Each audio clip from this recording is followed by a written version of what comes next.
Harper, it's not really my place, but I have to ask. Have you really thought this through?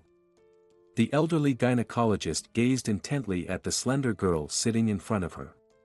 Understand, it's too early for you to have children. You're still a child yourself. What are you talking about? I'll be 18 soon. As soon as I turn 18, I'm getting married. Joshua proposed to me recently. We're just waiting to finish school. And after school, you don't plan to continue your education? The doctor inquired. Why rush? I have my whole life ahead of me. Once the baby grows up, I'll go back to studying. I've thought it all through, Harper said as she stood up and started gathering her things. Don't worry. Everything will be fine. I hope so, the doctor whispered. Here, take this. It's a referral for tests. And this is a prescription for vitamins. But I still advise you to think it over while it's early.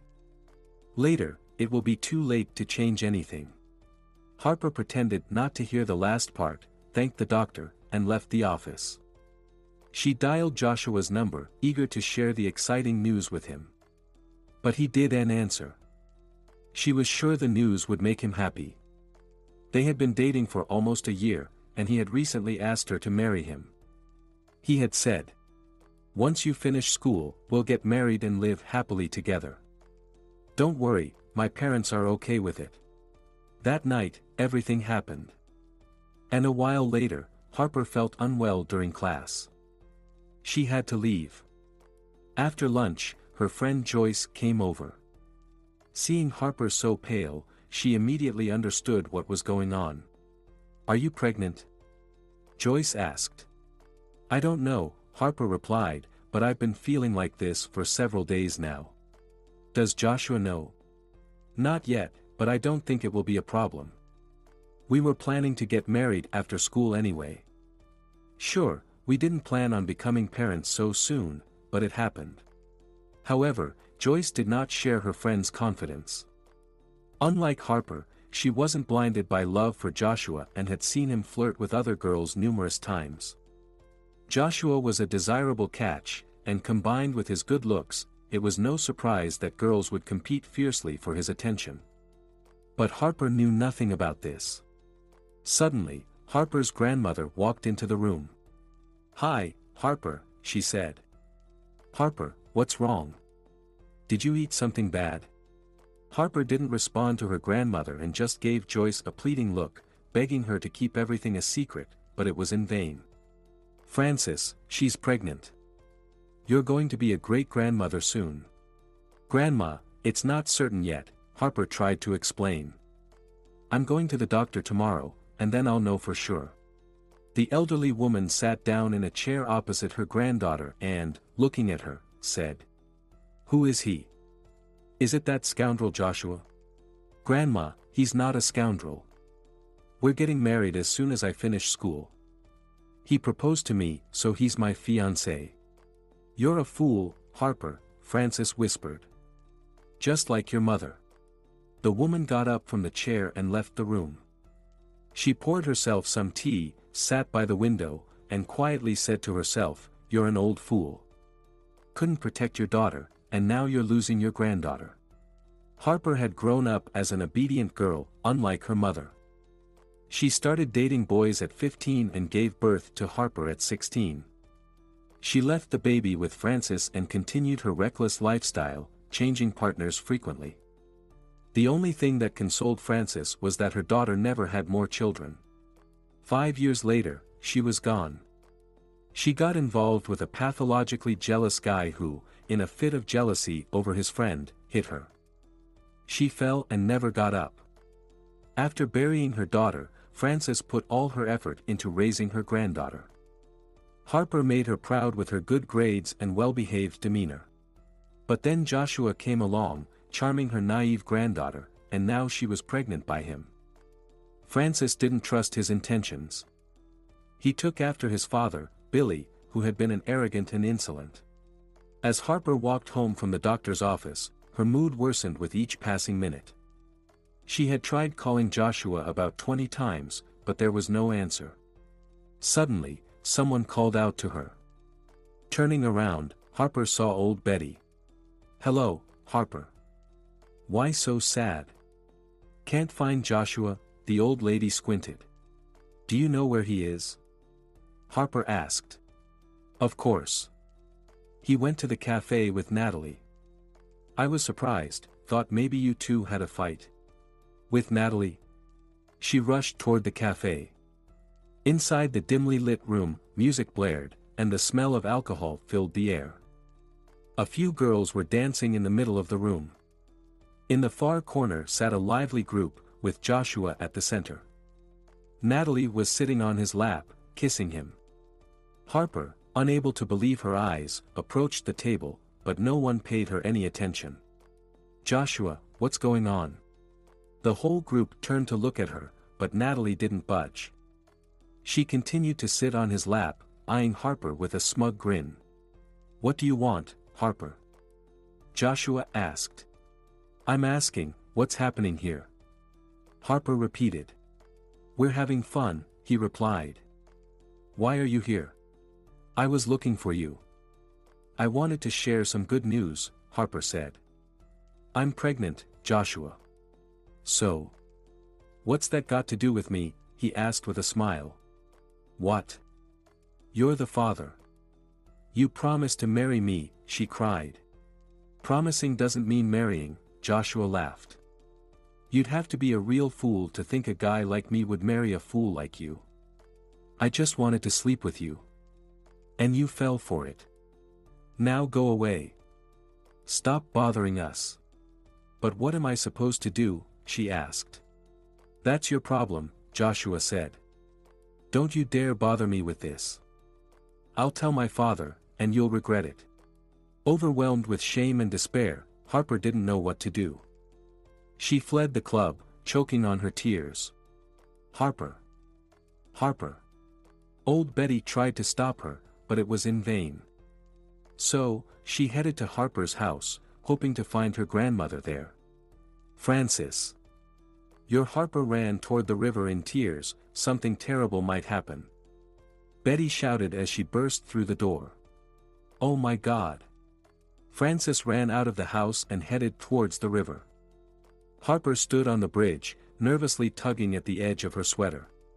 "Sweetheart, don't do this," Francis said softly as she approached her granddaughter.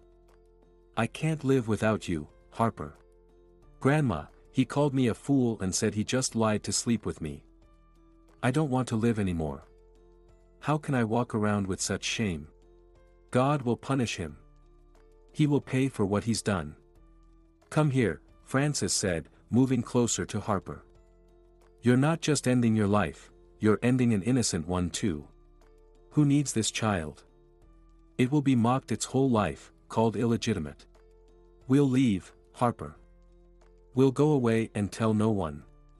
We'll say the father died. Don't be afraid, my love, I'll help you." Harper finally turned to face her grandmother. Her large, tear-filled eyes looked at her with hope. "Let's go home, darling. We'll calm down. You'll see, God will punish him."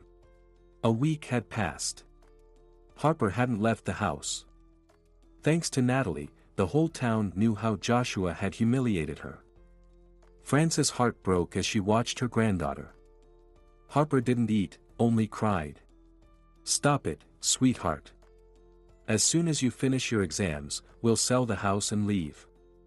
We'll go far away, anywhere you want. After the baby is born, you can go back to school, and I'll take care of the baby. Don't worry, Harper, everything will get better." But it seemed Harper didn't hear her grandmother. She continued to refuse food and cried constantly. One day, Frances returned from the store to find her granddaughter unconscious. Physical and emotional exhaustion, the paramedic confirmed. "We're taking her to the hospital. You should see a doctor too," he advised, looking at Frances. "All right, I'll see a doctor," she mumbled, "but first, there's someone I need to visit." The woman headed to Billy's house to tell him exactly what she thought of his scoundrel son. As soon as Billy saw her through the window, he stepped out onto the porch and shouted. If you're here for compensation, go back. If I paid every fool who spread her legs for my son, I'd go broke. You're a scoundrel, and you raised your son to be one too. We don't want anything from you. I just came to say that you will pay for Harper's tears. One day you'll beg for forgiveness, but it will be too late, Francis yelled. You should have kept a better eye on your fool of a granddaughter instead of coming here with complaints. Otherwise, she'll end up like her mother. You scum. Francis boiled with anger. But Billy turned and went back inside. Francis picked up a stone from the road and hurled it toward the house, hoping to break a window.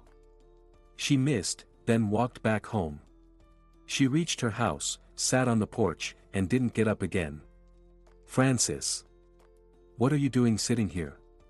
Betty stood by the gate, trying to see what her neighbor was up to. But it looked like Francis was asleep. Betty approached the porch, already sensing something was wrong. Francis sat in an unnatural position and wasn't moving. Oh, my God! Betty exclaimed and called an ambulance. How did this happen? She asked as the paramedics carried Francis' body to the ambulance. Most likely a heart attack, the doctor replied. After the ambulance left, Betty and old Jacob discussed the situation. What do we do now? How do we tell Harper? Betty said. Yeah, it's a tough situation, Jacob replied. I'll go to town tomorrow. I'll visit Harper and take care of the funeral arrangements, she decided. I'll go with you, Jacob said. Excuse me, an unfamiliar voice interrupted their conversation. Can you tell me where Frances Garrett lives? Lived, Betty muttered. Lived? Did she move? She passed away. Today, Jacob said. You're too late, young man. I'm sorry, the man, who looked to be in his 40s, stepped closer. And her granddaughter, Harper, where can I find her? Betty and Jacob exchanged glances. And why do you need to find her? Jacob asked. Friends asked me to pass something on to Frances, or to her granddaughter. So, where can I find her? She's in the hospital. But be careful, she's under a lot of stress, Betty advised. Thank you, the man said, heading towards his car. Early in the morning, Betty and Jacob arrived in town and went their separate ways. Jacob headed to the funeral home, while Betty made her way to the hospital to see Harper. How are you, dear? Harper lay very pale, her eyes staring blankly at the ceiling. She wasn't crying anymore. How did it happen? She asked Betty. What do you mean, dear? Betty asked, not understanding. Grandma. I overheard the nurses talking yesterday. I wanted to go see her, but they didn't let me out of the ward and gave me a shot. Everything's still a blur. Her heart. It had been troubling her for a long time, Betty said. Don't worry, we won't leave you alone. You'll stay with me for now. Thank you, Betty. How can I attend the funeral? I'll talk to the doctor. I'm sure he'll allow it. Just rest for now, and I'll be back soon. The old woman left the room and headed towards the doctor's office. At the nurse's station, she noticed the man who had visited yesterday. He was talking to one of the nurses. When he saw Betty, he pretended not to recognize her and walked away. She was puzzled by his behavior, but quickly forgot about it when she saw the doctor. All right, dear, I've arranged everything. I'll come for you tomorrow and take you to the funeral. For now, stay and rest. Harper nodded, and Betty suddenly remembered the strange man. Harper, did anyone else come to see you while I was gone? The girl looked at her in surprise. Who would come to see me? Well, I came here with Jacob. He also intended to visit you, but he must have gotten caught up with things, Betty improvised. Anyway, rest up. I'll see you tomorrow. Okay, Harper said, drifting off to sleep as they gave her another injection. On the bus ride home, Betty told Jacob about the strange encounter at the hospital. I don't like him, Betty said. Yeah, it's all very strange, Jacob replied. But don't panic prematurely. You'll pick up Harper tomorrow. Then we'll figure out what to do next. Doctor, I want to have an abortion, Harper said. I don't want this child. Harper, the decision is, of course, yours, but as your doctor, I must warn you that such decisions can have significant consequences. You're very young, you understand. The doctor spoke while observing her closely, but he didn't see any signs of distress in her demeanor. You see, I'm completely alone now. I can't give this child anything. And don't tell me that someone above will help. My child would be forced to live in poverty and be unloved. All right, I understand. You'll see a gynecologist tomorrow, but you have tonight to think it over again. Thank you, Harper replied. A night to think it over again. If only the doctor knew how many of these nights she'd had. Her grandmother's death was the final piece in the wall she was building between her past and her future. The naive Harper died with her grandmother, and tomorrow, after the abortion, a new Harper would be born, ready to make everyone regret who contributed to this transformation. Leaving the hospital, Harper felt like a completely different person, seemingly indifferent to everything. She didn't want to scream, she just wanted to lie down, fall asleep, and never wake up again. But first, revenge, Harper decided, sitting on the porch where her grandmother had died a few days ago.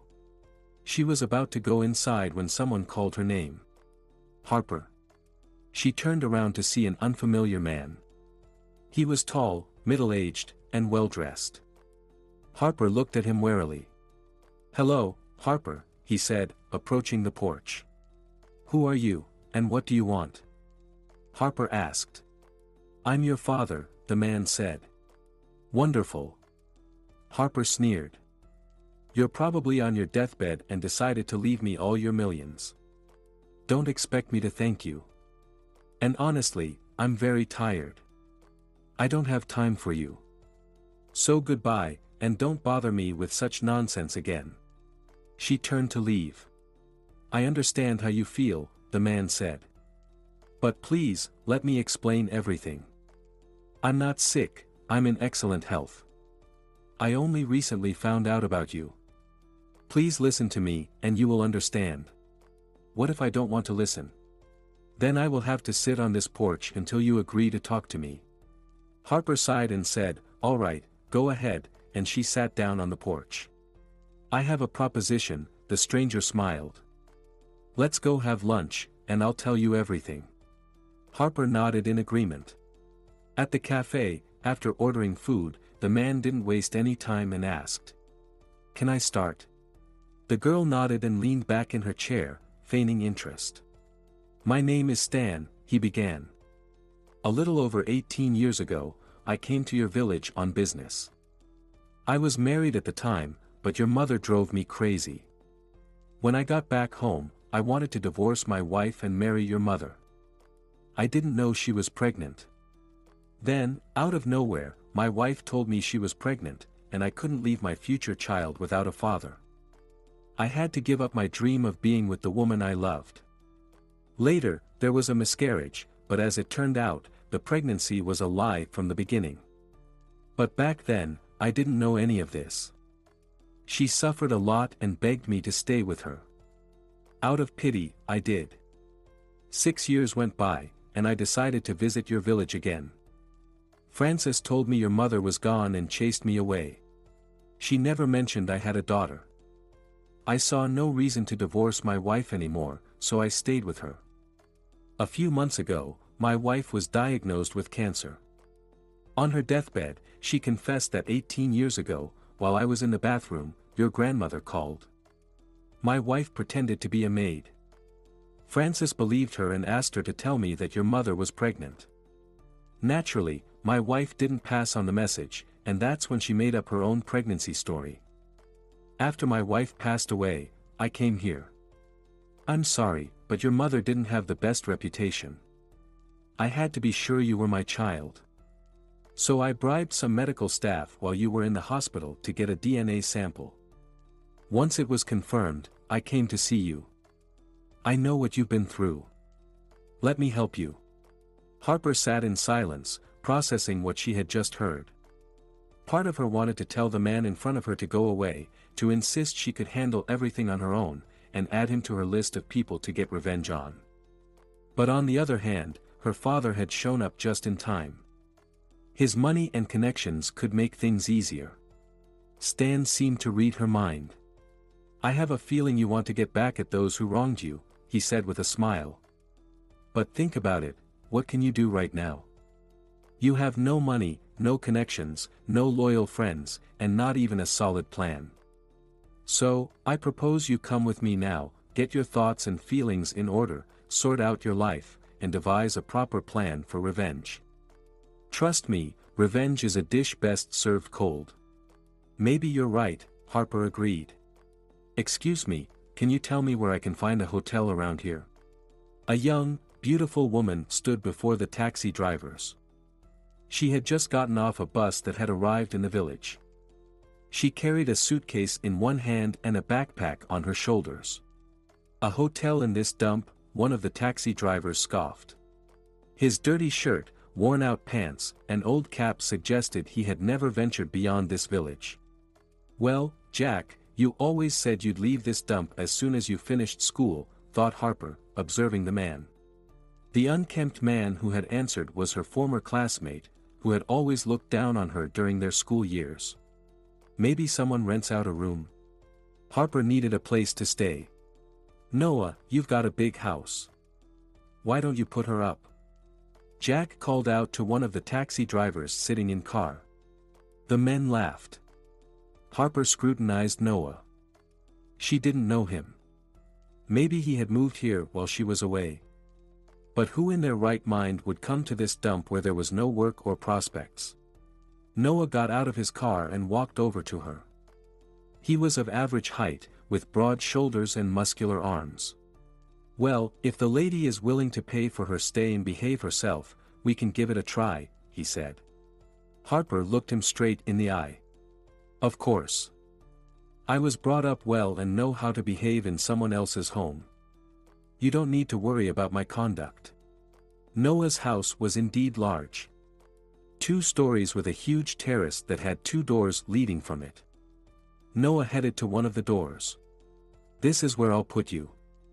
My parents used to live here, but they passed away. I intended to merge these 2 halves, but..." He hesitated. "I haven't done it yet. So, you'll have a separate entrance. It's practically a separate apartment." "Thank you." "It's perfect," Harper replied gratefully. After agreeing on the price, she went to her side, unpacked her things, took a shower, and changed clothes. It had been 7 years since she had left here with her father. Her father lived in Boston, in a huge apartment in one of the skyscrapers, with a country house, a small fleet of cars, and a very profitable business. Stan insisted that Harper study at one of the universities in Boston. "Understand me, daughter. Education provides not only knowledge. Education teaches you to think correctly." Harper threw herself into her studies. At first, she studied because she had to. But then the pursuit of new knowledge captivated her, and she sought out new learning on her own. She graduated from university as one of the top students in her class. Her father got her a job at his company as his assistant. After working for a year, Harper decided it was time for revenge. When her father learned of her intentions, he accepted it as inevitable. Together, they devised a plan. Of course, this is just an outline. "We don't know what has happened over the years, so we'll adjust as we go," he said. "Therefore, you need to gather information first and not rush for quick results. Everything needs to be well thought out. It might take several years. So be patient. Don't worry, Dad, I won't rush." The evening before her departure, they sat together in a restaurant. "Make sure you call me every day," Stan urged. "Tell me everything that's happening with you." Harper nodded in agreement. Her father pulled out a small ring with a stone from his pocket. "Dad, what's with the gifts? This isn't just a gift. It's your talisman and my peace of mind. If I don't hear from you every day, I'll come for you right away." But if something happens, just press this stone hard, and it will send a signal to me and my chief of security. Please, wear it all the time. All right, Harper said. All these years, her father lived solely for her. He was caring, kind, and generous, as if making up for all the lost years. In the morning, Harper began her journey, the one she had been preparing for all this time. She didn't realize when she fell asleep. She looked at the clock, it was 5 in the morning. She decided it was time to get up. Putting on a tracksuit, she went out for a run. It was part of the plan, to go for a daily morning run. Under this guise, Harper could survey the surroundings, note the changes that had occurred over the past 7 years, observe new people who might have appeared, and overhear conversations. She wasn't worried about being recognized. Her new chestnut hair color, colored lenses, and diet had changed her beyond recognition. The overall appearance of the village was depressing. Only one street in the village seemed to be thriving. New mansion-like houses had appeared, and the fences had grown taller. It was clear that money was no object here. And there's the house of the family that almost ruined my life, Harper thought bitterly, stopping in front of it, pretending to tie her shoelace. Good morning. I don't think I've seen you around here before, a voice sounded next to her. Harper saw Billy driving out of the gate, but she didn't expect him to stop beside her. Are you visiting the Plummer family? The Plumbers lived on this street. The head of the family owned a woodworking business nearby. Harper understood that Billy's question was likely just a pretense. He probably already knew where she was staying. No, she replied, pretending to adjust her shoelace. Then she stood up and prepared to continue her run. She had nothing to talk about with Billy. Not yet. Then who are you visiting? I know everyone around here, he persisted. No one, I'm just by myself. Harper looked at the man disapprovingly, making it clear that she didn't appreciate his questions. Then she continued running at a leisurely pace. Billy drove slowly alongside her. Don't be angry. I've lived here my whole life. I know everyone, and you're a new face. I'm just curious why such a charming lady has come to our village. Don't you think you're being a bit too intrusive? Harper frowned and turned onto a path leading to the next street. Please, forgive me, she heard him call out. It's too late for forgiveness, dear, she whispered. As Harper approached the gate, she heard a child's voice. A little girl, about 3 years old, was running around the terrace with a puppy chasing her. Noah was sitting in a wicker chair, watching the child.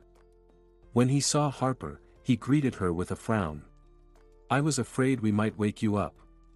I went for a run, Harper said, glancing at the little girl.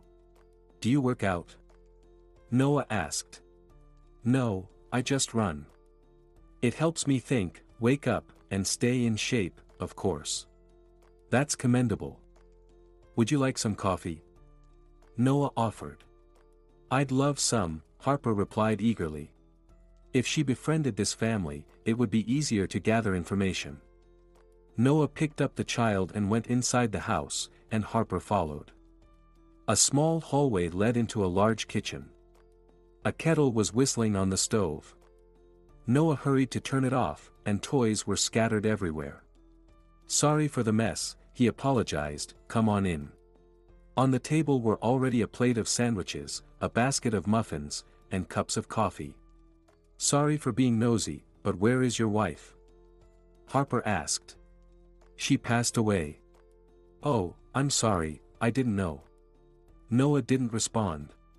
And where do you work? She continued. At the school. I'm a teacher, physics and computer science.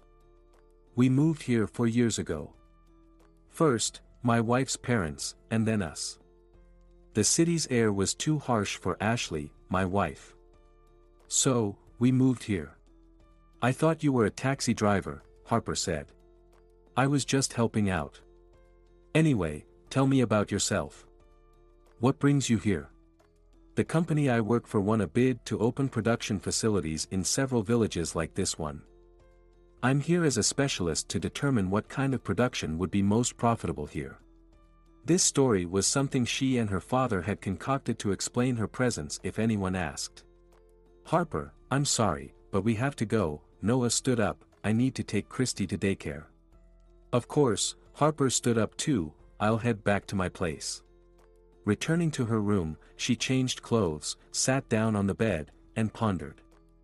She needed to subtly convey this legend to the villagers. She dialed her father. Dad, how are the documents? I'm just about to head over to Hank's. Hank was an old friend of her father's, a high-ranking official dealing with land regulations at the state level. Just give him a heads up, as I plan to start spreading rumors about the new production today. Don't worry, daughter, we'll take care of it. We'll send all the documents to the local mayor today. After chatting a bit more with her father, Harper started getting ready. She needed to dress in a way that wouldn't make her look out of place but would still make her stand out. The seemingly simple jeans, jacket, and boots, upon closer inspection, spoke of their significant cost. Adding to that some small, neat diamond earrings and a silk scarf, the young woman was fully prepared. Where could she hear all the news and subtly tell her own? Well, of course, it was the local market she headed to. The market was bustling with people. Everyone was talking, bustling, and life was buzzing here. A new car pulled up to the market. Natalie emerged from it. Her entire appearance screamed that she had a lot of money. Well, she said. Shopping time. She glanced around, and her gaze stopped at Harper. Did she recognize her? She didn't. She looked Harper up and down, assessing her appearance, and Natalie put on a friendly smile. Oh, you're the one staying with Noah. She wasn't known for her tact. Yes, Harper decided to feign surprise at such boldness. Natalie noticed it and decided to smooth over her impression. Don't take offense. It's just that we're all straightforward here in the village. By the way, how long are you staying? I'm here for work. As soon as I finish, I'll leave right away. How interesting, exclaimed Natalie.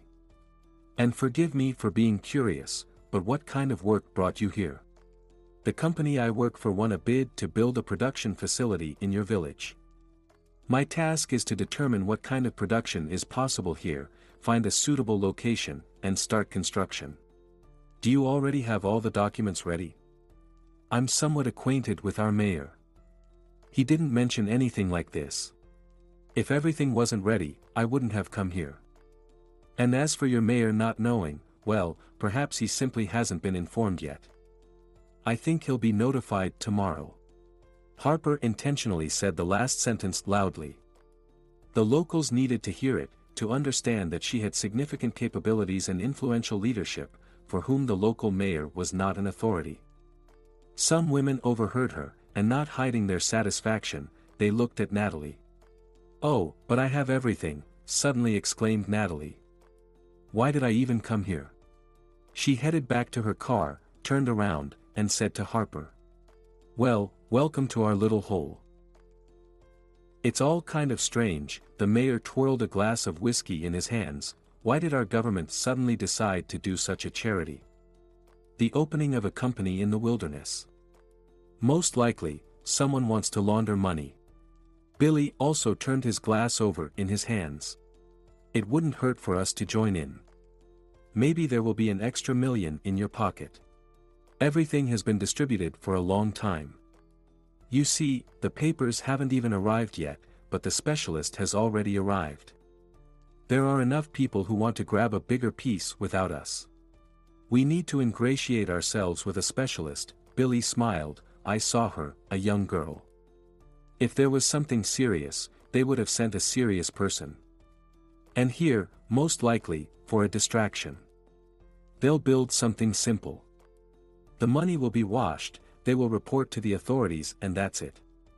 Even if everything is seriously planned, then you need to keep an eye on it. And who will agree to go from Boston to live in this hole? Therefore, they will put local people in charge of everything. Guess who will have to head the new enterprise? You know my terms, the mayor smiled. Well, that's settled. We need to find out everything from the girl. Take care of these for a start under the pretext of the documents that came, Billy said, and left the mayor's office. Harper ran along the village. She wanted to get to work today. It was necessary to find a good site for construction. She has already decided on the activities of the future production and has developed a sequence of actions. She had hoped that last night there would be movements on the part of her opponents. But the evening passed quietly. No one was looking for meetings with her. Had she miscalculated somewhere? Well, let's wait. Maybe if they see the actions, they will start to move, the woman decided to herself.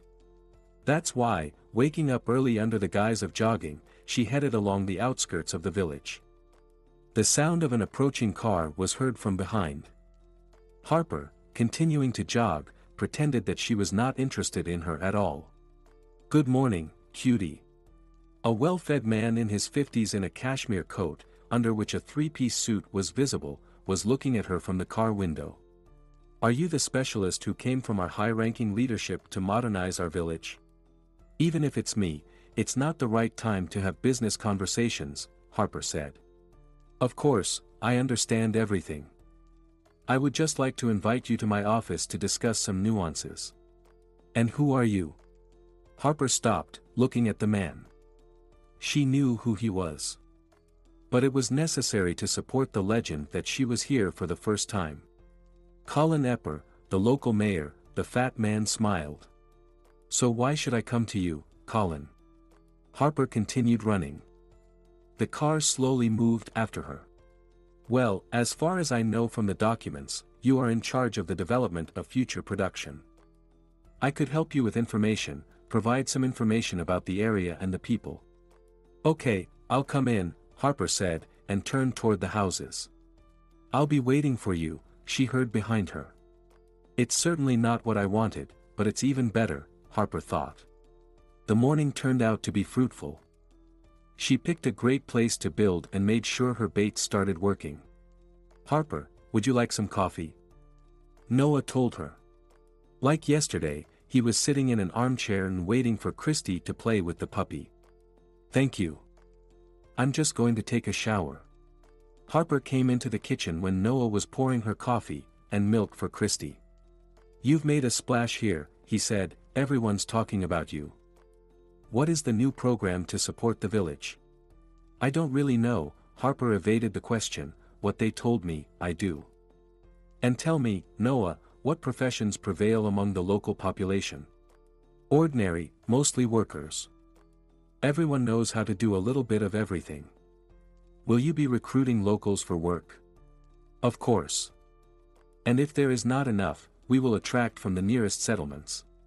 That's good. I can't even believe that someone remembered about us. And, by the way, why us? Noah asked this question, to which Harper has long prepared an answer. One of the founders of this project had a father who lived here and died. Apparently, this is in memory of him. Noah and Christy left, and Harper began to get ready for the mayor. I wanted to hear what he had to say to her. She hadn't impressed him as a businesswoman since morning. It could be heard from his intonation. Now is the time to correct this impression. A business pantsuit, a strict hairstyle, a heel, nude makeup and some jewelry created the image of a businesswoman who always gets her way. Hello, Colin smiled, I'm sorry, I didn't quite understand your name from the papers. Harper.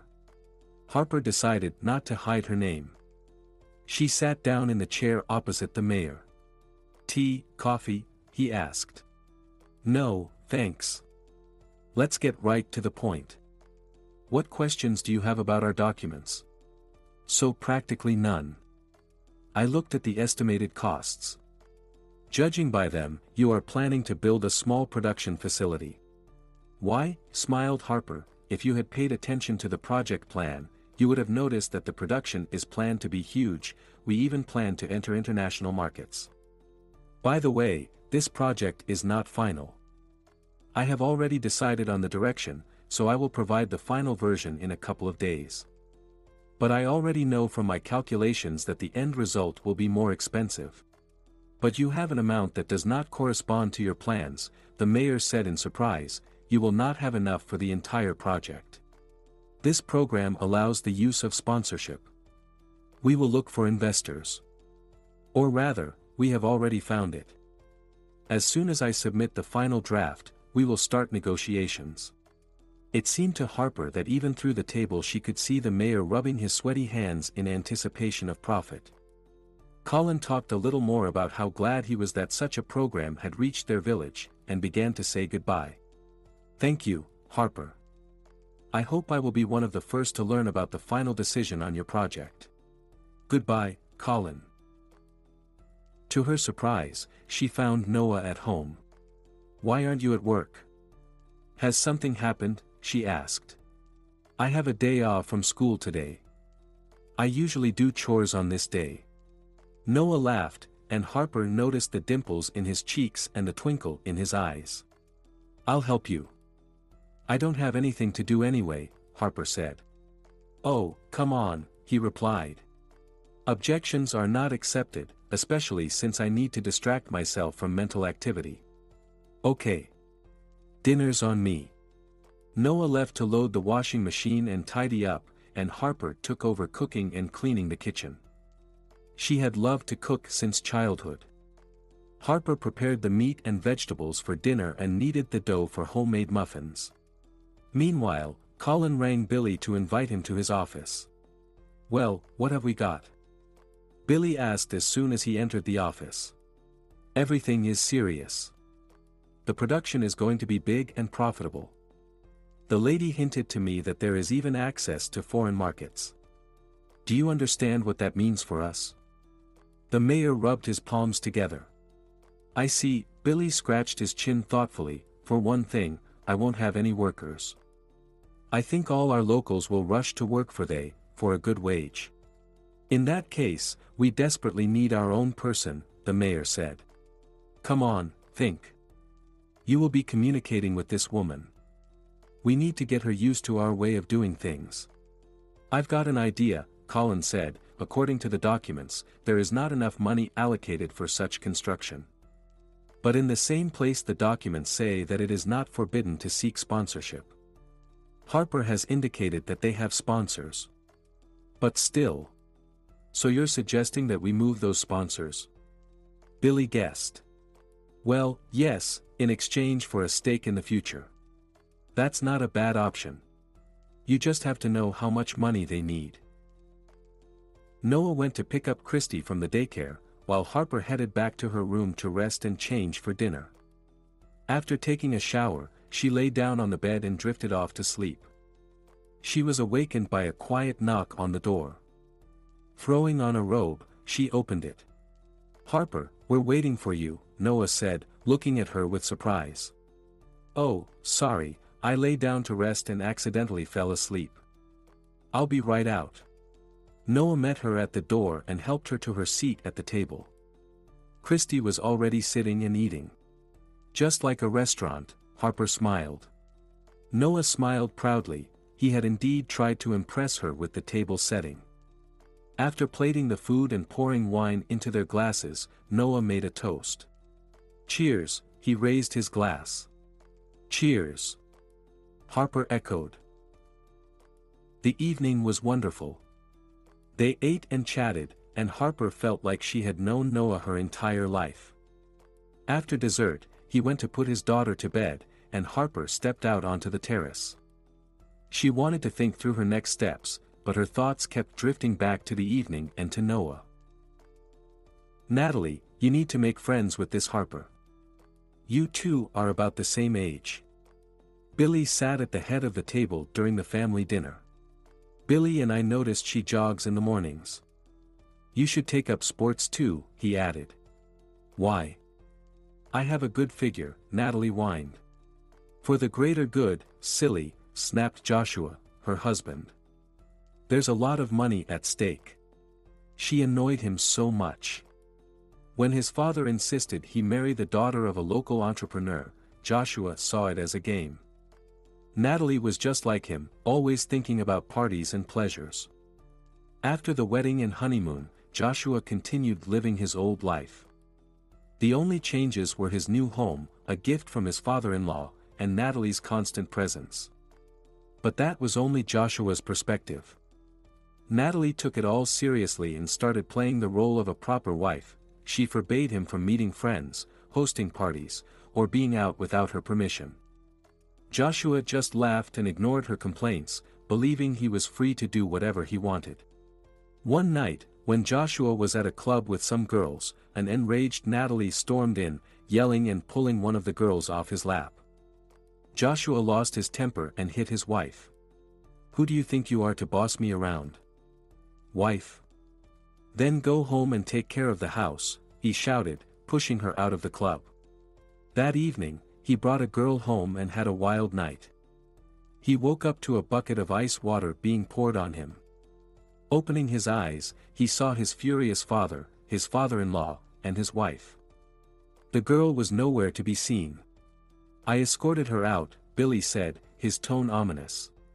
His father was pulling his belt out of his pants. "Come on, Dad, I'm not a kid anymore. Let me handle my life myself." "Handle it yourself," Billy yelled, whipping his son with the belt. "So, you live a life of luxury on my dime, and no one can tell you anything? You haven't worked a day in your life, and you make your wife do all the housework." Joshua was scared. He had never seen his father this angry. "Listen up, kid," he began, "from now on, you're going to work. Forget about friends, girls, and parties. And God help you if you ever hit your wife again. I'll kick you out with nothing." Without another word, his father left the room, followed by his father-in-law. Natalie stayed behind. "Did you snitch?" Joshua asked disdainfully. "What did you expect? That you could treat me like that without consequences?" She turned and left the room. From that day on, Joshua had to get up every morning and go to work for Billy. Over time, he got used to it and even started to enjoy the work and the prospect of making more money. Natalie, feeling empowered after her father-in-law's intervention, became unbearable. She constantly demanded things, reminded Joshua of his duties to her, and acted incredibly haughty, as if Joshua were her servant rather than her husband. However, when it came to money, the family showed remarkable unity and understanding. Even Natalie and Joshua set aside their arguments. This was one of those times when there was an opportunity to enrich themselves at someone else's expense. So, both families had gathered in Billy's living room. As soon as the clock showed 5 in the morning, Harper got out of bed. She stood in the shower for a long time, trying to push thoughts of her neighbor out of her mind. But her stubborn imagination kept bringing him back. "Calm down, focus on the task," she told herself. After getting out of the shower, Harper got dressed and left the house and started running. Today, she didn't have a specific goal. She had already seen what she needed to. She just wanted to clear her mind and use physical exercise to get rid of unwanted thoughts. She ran, humming along to the music in her headphones, and didn't hear someone calling her until they grabbed her by the elbow. Who could it be now, she thought, turning to see Natalie. "Good morning. I see you're also trying to stay in shape," Natalie said, smiling too broadly. "Also," Harper thought to herself, "you're only doing this because of me," but out loud she said, "Good morning. I started running back in college when I joined a friend, and I've been doing it ever since. Do you mind if I join you?" Natalie asked. "No, I don't mind. Everyone's talking about you," Natalie said. "People are buzzing, hoping for something." "I think they're hoping for new well-paying jobs," Harper said, looking at her companion with slight sarcasm. "Oh please, they'll just drink away whatever you give them," Natalie said. "But I believe the company won't keep alcoholics employed." "Well, then you'll have a shortage of workers," Natalie said, looking at Harper. Harper felt disgusted by how Natalie spoke about her fellow villagers. She knew there were few heavy drinkers in the village. But she decided to play along to find out what Natalie's intentions were. She was 100% sure Natalie didn't come up with this meeting on her own. Really? Harper tried to sound confused. So what should we do? Bring people in from neighboring villages? You see, Harper, our people need a firm hand to guide them. Someone they fear and obey, Natalie said haughtily. No way. Harper felt like punching her but held back. And I suppose you have someone in mind, she asked. You're right, Natalie said. I know someone. A man who's a natural leader. Want me to introduce you? He can help with construction and getting the enterprise started. He has extensive connections. Really? Harper smiled. Well, I wouldn't mind. If he's really that capable, I'll inform my management, and they'll meet with him. Who is he? My father-in-law, Billy. No way. Harper thought, you're Joshua's wife. She barely concealed her surprise. Natalie continued. Let's do it this way. I'll say that I met you while jogging. You turned out to be a really cool girl, and you are, by the way, and I invited you over for dinner. How about tonight at 7? We're having a family dinner. Everyone will be there, my family and my husband's family. Great, I'll be there, Harper agreed. Natalie promised to send a car for her and happily ran off to report her success. After changing into her robe and brewing a cup of coffee, Harper called her father. After listening to her, Stan said, well, today is one of the most important days for you. You need to stir up their greed as much as possible. And by the way, I gave your project plans to my economists. They concluded that the project is feasible. So I've given the go-ahead and am sending people and equipment your way today. Dad, what people? There's plenty of labor here. I'm not talking about workers. Engineers, lawyers, and an economist are coming. You can choose the workers yourself. Awesome. Dad, you've really inspired me. That's good, Stan said. But don't forget why you're there. After the conversation with her father, Harper felt motivated. She needed to focus on the upcoming meeting, ensuring that those she would meet today had no doubts that her project was a goldmine and that she was someone who could be easily manipulated or have the enterprise taken from her. As evening approached, she began to get ready. She pulled out a stunning dress, bright red, with a modest neckline, bare arms, and a figure-hugging fit. After carefully applying makeup and styling her hair, she got dressed, adding some jewelry. She critically assessed herself in the mirror. A beautiful woman stared back at her, like someone straight off a fashion magazine cover. As 7 o'clock neared, Harper threw on a coat, grabbed her clutch, and headed out, only to run into Noah. An awkward silence hung in the air, neither of them able to speak. You look like a fairy. Harper then noticed Christy standing next to Noah, her mouth wide open in admiration. Thank you, sweetheart, but I could never compare to you. You're the real princess here. Christy beamed with delight. We were going to invite you for tea, but I see you have other plans, Noah said at last. Yes, I'm off to dinner with future business partners, Harper explained, though her tone sounded apologetic. In such a dress, it did seem more like she was heading to a date than a business dinner. But Harper knew that a formal dress wouldn't achieve her goals tonight. A car honked at the gate, and after saying goodbye, Harper walked toward it. Noah watched her leave with a hint of sadness. What was he hoping for? That a wealthy girl would fall for a simple teacher with a child? Sitting in the car, Harper suddenly wished she could go back and have tea with Noah and his little daughter.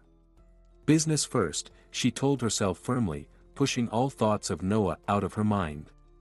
Natalie came out to greet her. From her expression, Harper could tell she looked stunning.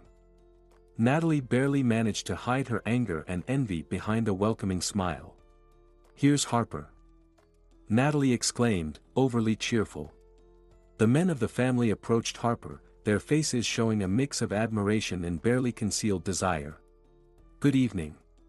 Harper smiled broadly, and the men rushed to introduce themselves and kiss her hand. Maybe I overdid it a bit, Harper thought. She glanced at the people gathered around the table. At the head sat Billy, with his wife to his right. Throughout the evening, she barely said a word. She left for her room right after dinner, citing a headache. Next to Billy were Natalie's parents, Joshua, and Harper completing the circle. Once his wife left, Billy focused all his attention on Harper, pouring her wine, joking, and complimenting her. Joshua tried to keep up, captivated by Harper's beauty, and forgot about his wife, who was irritably nudging him with her elbow. The only one who remained composed and unaffected by the guests' charms was Natalie's father, Hank. Watching Billy and Joshua, he realized they had forgotten why Harper was invited. He decided to steer the conversation in the right direction. "Harper, you must be tired of compliments by now, but I must add that besides your beauty, you possess a remarkable intellect. Otherwise, you wouldn't be trusted with such an important mission of starting a production from scratch." "Thank you, Hank. This isn't my first project, but usually, after I develop it, other specialists take over. This time, I decided to oversee everything personally. Equipment and staff should arrive in the next few days." "What kind of staff?" Billy, reminded of the dinner's purpose, asked. The arrival of more people from Boston could complicate their plans significantly. "Specialists to start the construction, recruit staff, and handle documentation," Harper said, smiling charmingly. "Are you planning to hire local staff?" "Yes, possibly. If needed, we'll bring people from neighboring areas." "That's good. We have enough workers, but not many specialists, they're all occupied." "You wouldn't put a local without the proper education in charge of such a production, would you?" "Of course not," Harper smiled. "We'll send someone from Boston. But such a production requires huge investments before it starts." "Did the government allocate such a sum?" "Of course not, but we can attract sponsors. In fact, many have already offered their support." "And what's in it for them?" "We ensure they are acknowledged in all matters related to our production. In government reports, advertising, even on the product labels, their assistance will be noted. Also, during the grand opening, there will be a big press conference with a significant focus on the sponsors and their role in the project. So, we have many willing sponsors, and we're not worried about lacking funds." Harper smiled. Silence hung over the table. Harper could almost hear the wheels turning in the men's heads. Her answers had made it clear that they couldn't easily latch onto this project and profit from it. "Dad, I feel a bit uncomfortable," Natalie interjected. She thought it would be suspicious if their guest was questioned about her work all evening. "I invited Harper to have a nice evening, and you're bombarding her with work questions." "Yes, indeed, what are we doing?" Billy snapped out of his thoughts. "Forgive us, Harper, for being so intrusive. As someone who's been in business my whole life, I always think about work. But tell us about yourself. What do you enjoy doing in your free time?" "I heard you're into sports." "Not really," Harper replied. "Mostly just morning runs. They help me plan the day and get energized." The group shifted the conversation to hobbies and leisure activities. As it neared 10 o'clock, Harper spoke up. "Excuse me, but it's getting quite late. I'm used to going to bed early and waking up early as well." She decided that she'd stirred the pot enough for one evening. "I'll tell our driver to take you home," Natalie said eagerly, relieved that the guest, who seemed a threat to her marriage, was leaving. "I can walk her out," Joshua offered, drawing stern looks from his entire family. "Pay attention to your wife," Billy said firmly. "I'll see Harper out." "I've never met a woman like you before," Billy said as the car pulled away.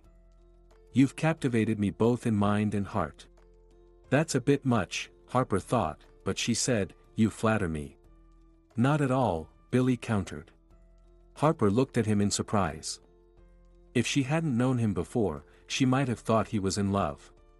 "You truly combine exceptional intelligence with beauty," he continued. She was speechless, so astonished she didn't know how to respond. When they arrived at her home, Billy got out to open the door and help her out. "Harper, this might sound forward," he lightly touched her hand, "but can I hope for a lunch with you?" "Just meal, nothing more." Harper panicked again. "Let me check my schedule and I'll find some time for lunch." "Thank you. I'll look forward to it." Billy kissed her hand and got back into the car, while Harper walked towards her house. Despite the late hour, Noah wasn't asleep.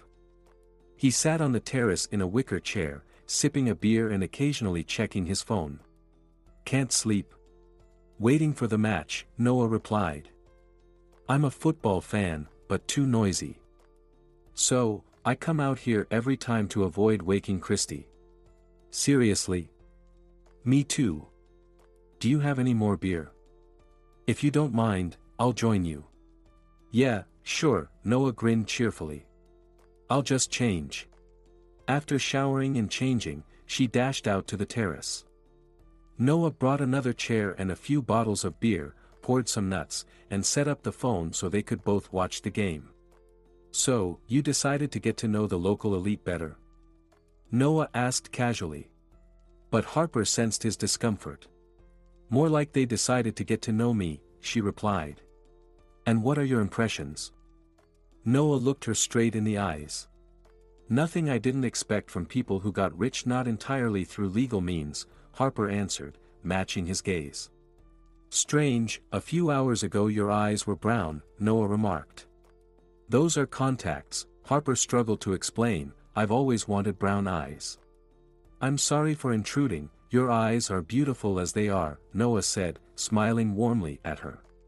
His smile was so inviting that Harper felt like leaning into him and never letting go. When the match ended, they both retired to their rooms. "Thank you for a lovely evening," he said, caressing her gaze. "And to you," she replied. Harper didn't want to say goodbye, and she could see in Noah's eyes that he didn't either. He gazed at her, unable to move. Involuntarily, he leaned towards her lips, but at the last moment, Harper recoiled and, murmuring good night, went to her room. In the morning, she struggled to open her eyes. A contrast shower helped her wake up. Putting on her workout clothes, she left the house. She needed to contemplate last night, and as usual, running would help her with that. But her thoughts kept returning to one thing. Noah. When all this is over, I'll start anew with Noah. And first of all, I'll tell him everything about myself, even the most shameful. Then he can decide if he needs a woman like me, and as a mother of his child. Harper's heart constricted, and she stopped. She remembered in detail the day she, succumbing to emotions, aborted her child. 7 years later, he would have been. Instead of devising elaborate revenge plans, she would have been taking him to school or simply playing with him. Where was her head? If her grandmother had been alive, she wouldn't have allowed her to have an abortion. Meeting men, Harper hoped she could get pregnant and make things right. But apparently, higher powers punished her, and she could no longer have children. Harper stood for a moment longer, then shook her head and started running again. From behind, she heard the sound of a car. She ran on without looking back. Another local oligarch with a business proposal, no doubt. "Good morning, Harper, you're charming." The voice was unfamiliar. She stopped and looked at the person addressing her. A well-dressed young man in a super expensive car. No one in the village had one like that. Another spoiled rich kid who thought he could get away with anything. "Who are you?" she asked sharply. "I'm sorry, I didn't introduce myself. I'm Noah's brother. Daniel. I arrived yesterday, but I was so tired that I went to bed right away, and we didn't get a chance to meet. So you decided to get up early today to catch up with me on my run and introduce yourself?" she asked. She continued running, not wanting to talk to him anymore. He didn't insist and drove away. Returning home, she saw Noah smiling on the porch. His eyes looked at her so warmly that she felt like melting and abandoning her entire plan. "The kettle's already boiling," he informed her. "Thank you. I'll just change clothes." "Coffee?" Noah asked, looking at her. Yes, please, Harper smiled. Listen, I met this young man. Daniel? Noah interjected. Yes. Is he really your brother? Yeah. He got involved in some shady stuff back in college. Started making money, dropped out of college. Then he made some successful investments, and now he lives off the dividends. Honestly, I was surprised too. He never visited us here. He didn't even come to our parents' funeral. I was pretty disappointed then. So, have you met him? Well, he caught up with me while I was running, and I didn't engage in conversation with him, she said. How did he know about me and where I was? This morning, when Daniel woke up, he wanted to move into your room to stay. But I told him the room was taken. He hung around the door, worried because there was silence from inside and you didn't peek out to see who was making noise outside. I figured you were out running. He decided to go to the cafe for coffee, but I didn't expect him to run into you. He's always been brazen, so don't pay him any mind. After breakfast, Harper went to her room and closed the door. Noah took Christy to daycare, then headed to work. Daniel stayed home. He suggested going for coffee with Harper, but she declined. She urgently needed to contact her father. Dad, I need information about someone. Yeah, who's that? Stan asked. Maybe it's nothing important, but I don't like the sudden appearance of a wealthy guy who hasn't been here before. Daniel Marvin. That's a familiar name, her father said thoughtfully. I'll look into it right away. With nothing else to do, Harper lay down and unexpectedly fell asleep, almost the entire day. Wow, she exclaimed, looking at the clock. I slept the whole day. There was a knock at the door. Thinking it was Daniel, Harper didn't rush to open it, but the knocking continued. With an annoyed expression, she opened the door to find Abigail, her father's chief auditor, standing there. Good afternoon, Harper. We've arrived, Abigail said. There were a few more people standing on the terrace. Oh, right. Please come in. I'll be with you in a moment, Harper replied, quickly heading to the bathroom to freshen up. Her father hadn't mentioned on the phone this morning that her team would be arriving today. Fully composed, she returned. Where are you staying? She asked. Nowhere yet. We came straight to you. Honestly, we're very tired, Abigail answered. Yes, of course, I understand. Let's find you a place to stay, Harper said, dialing Noah's number. He listened and suggested they could stay on the second floor of his place. Harper showed the visitors upstairs. The women settled in one room and the men in another. Harper suggested they come down for a bite to eat after settling in. Then she called Noah again. Noah, is there any cafe around here? Yes, but it's closed on weekends. The owner is Natalie, actually. I thought you two had hit it off, Noah replied. Yeah, something like that, Harper chuckled. She dialed Natalie's number. Natalie answered immediately, as if she had been expecting her call. Natalie, hi. I need a favor. Is there any decent restaurant around here? My team from Boston is arriving, and I need to arrange meals for them. You know, there's a nice cafe, mine. I think it would suit your needs, Natalie responded enthusiastically. Great. Can you arrange dinner delivery for 5 people? Harper asked. How about in 3 hours? Natalie suggested. That works, Harper replied and hung up. Harper was pleased. She understood that Natalie probably wasn't prepared, but she wouldn't want to look bad in front of guests from Boston. Let her stress a bit, it would do her good. Quite the character you've dug up for me, Harper's father's voice was laced with satisfaction. Your Daniel is well known in certain circles. He's a card shark who goes by the name Johnny Lee. He started back in college and was quite successful. Within a year, he made his first million and dropped out of school. He only targeted harmless victims and avoided crossing paths with the big fish, which is why he never got into trouble.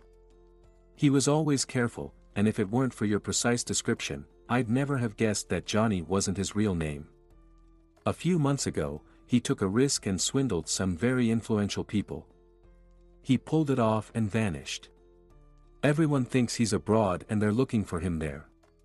But here he is, right under our noses. What's he doing there? Dad, he's the brother of the man I'm renting from, Harper said, stopping to catch her breath during her morning run. Well, that explains a lot. All right, I'll think about what to do with this information. How are you? Starting today? Yes, no point in delaying. I'm a bit nervous, though. All right, don't worry. Stay sharp and careful. When Harper returned from her run, everyone was already awake, except Daniel. He's still asleep, Noah said in response to her question about him. Coffee? Maybe later. I need to check on our guests. Natalie had done a great job. Breakfast was delivered as promised at 7 in the morning. Harper didn't see Noah again that morning. After breakfast, she organized a meeting that lasted until lunch. They all went to the cafe for lunch and then headed straight to the proposed construction site. By evening, the equipment had arrived. Harper felt elated. She loved that she was initiating something good and useful, and that this good would bring misfortune to those who had wronged her.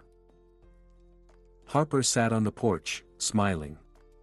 Today had brought many changes and marked the beginning of a project she had been working toward for 7 long years. So far, everything was going well. Her team had gone to bed. Noah was putting Christy to sleep, but Harper couldn't sleep and decided to get some fresh air. Harper, may I join you? Daniel stood behind her. She had completely forgotten about him. Sure, she sighed. Harper didn't feel like talking to him, but it was worth observing and figuring out his future actions. So, are you the local savior? He began, but seeing her expression, realized he started off wrong. Her gaze turned icy, pinning him to the spot. Sorry, I meant, you've come to improve the living standards of this godforsaken village. She remained silent, staring at him. Daniel felt uneasy. I talked to some locals. You've got grand plans and a solid financial backing, he said. Harper was still silent but started to become interested. I could be useful to you. Really? She looked at him with curiosity. Yes, I have excellent and reliable suppliers for building materials. And why do you think I don't have any? Harper smirked. No, I didn't think that. But yours are likely from Boston, which means higher prices. Mine are more modest, but the quality is on par with yours. And the price is at least 10% lower. What do you think? Daniel, forgive me, but are you an idiot? Harper asked. An idiot? Why? Daniel was furious. No one had ever called him that before. Do you really think my company started this project without thorough planning and budgeting? And that we're only now thinking about where to buy the necessary materials? This has all been decided and agreed upon a long time ago. Well, sorry, the guy muttered. Good night, Daniel. I can't say it was a pleasure talking to you. Harper stood up from the porch. Such an evening was ruined. As she entered her room, she heard the phone ring. It was Billy. Harper, sorry for calling so late, he began, but you promised to have lunch with me sometime. Sorry, Billy, but it won't be possible anytime soon. The construction has started. Until it's running smoothly, I won't have any free time at all. That's a pity. He sounded genuinely disappointed. After saying goodbye, Harper hung up the phone. In the morning, Harper grabbed a stack of flyers and dashed out of the house. Yesterday, she had printed a large batch of flyers announcing new job openings at the construction site. She planned to cover the entire village and put up these notices. She had been running around posting flyers for about an hour when she heard a short car horn from behind. Turning around, she saw it was Billy. I see our lovely lady has added some extra challenges to her morning run, he said, stopping the car and leaning out of the window. Yes, Harper replied, deciding to observe his reaction, I'm recruiting the locals to work for me. That's good. A person should work. Otherwise, who will? A monkey? Billy laughed at his own joke. Harper, forgive me for being pushy, but I'd really like to meet with you in a neutral setting. She looked at him with surprise. I came out early today just to find you on your run and treat you to some coffee. Please, have a seat. He opened the passenger door. Intrigued by his approach, Harper got in.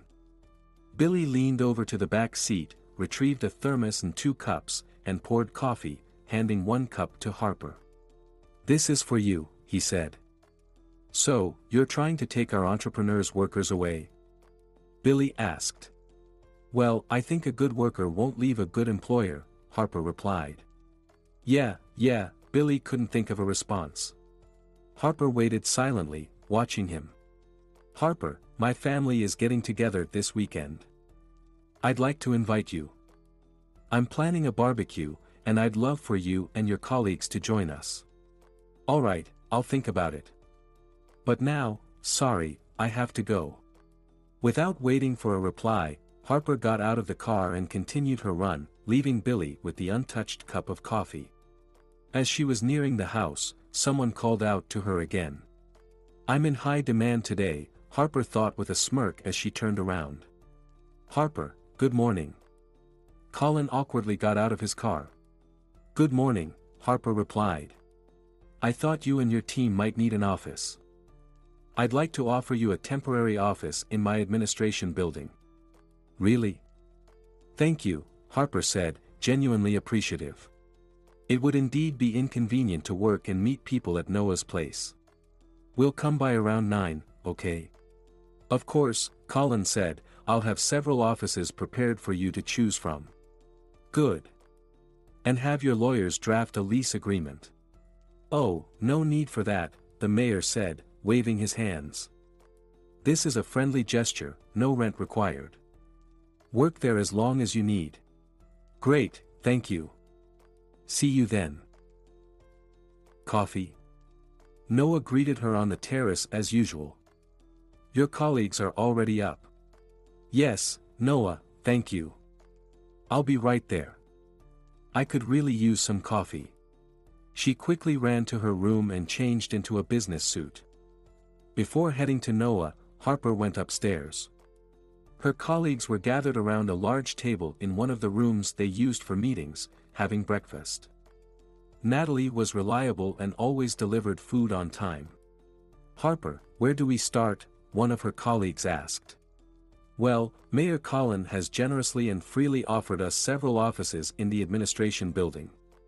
So today, Abigail and I will go there to handle documents and meet with people, as I expect a good response to the flyers I put up. Chief Engineer Robert and his team will head to the sites. After seeing her colleagues off, Harper went to Noah. She wanted to spend a few minutes with him. Time flew by quickly. Almost half the village came to apply for jobs with Harper, and people from other villages also started to show up. Every day, Colin would come by the office where Harper worked, asking how things were going, feigning delight and admiration. Billy, can't you see what's happening? The mayor panicked. Soon, you'll be left with nothing. We need to act fast. Billy listened, agreed, promised to think about it, but did nothing.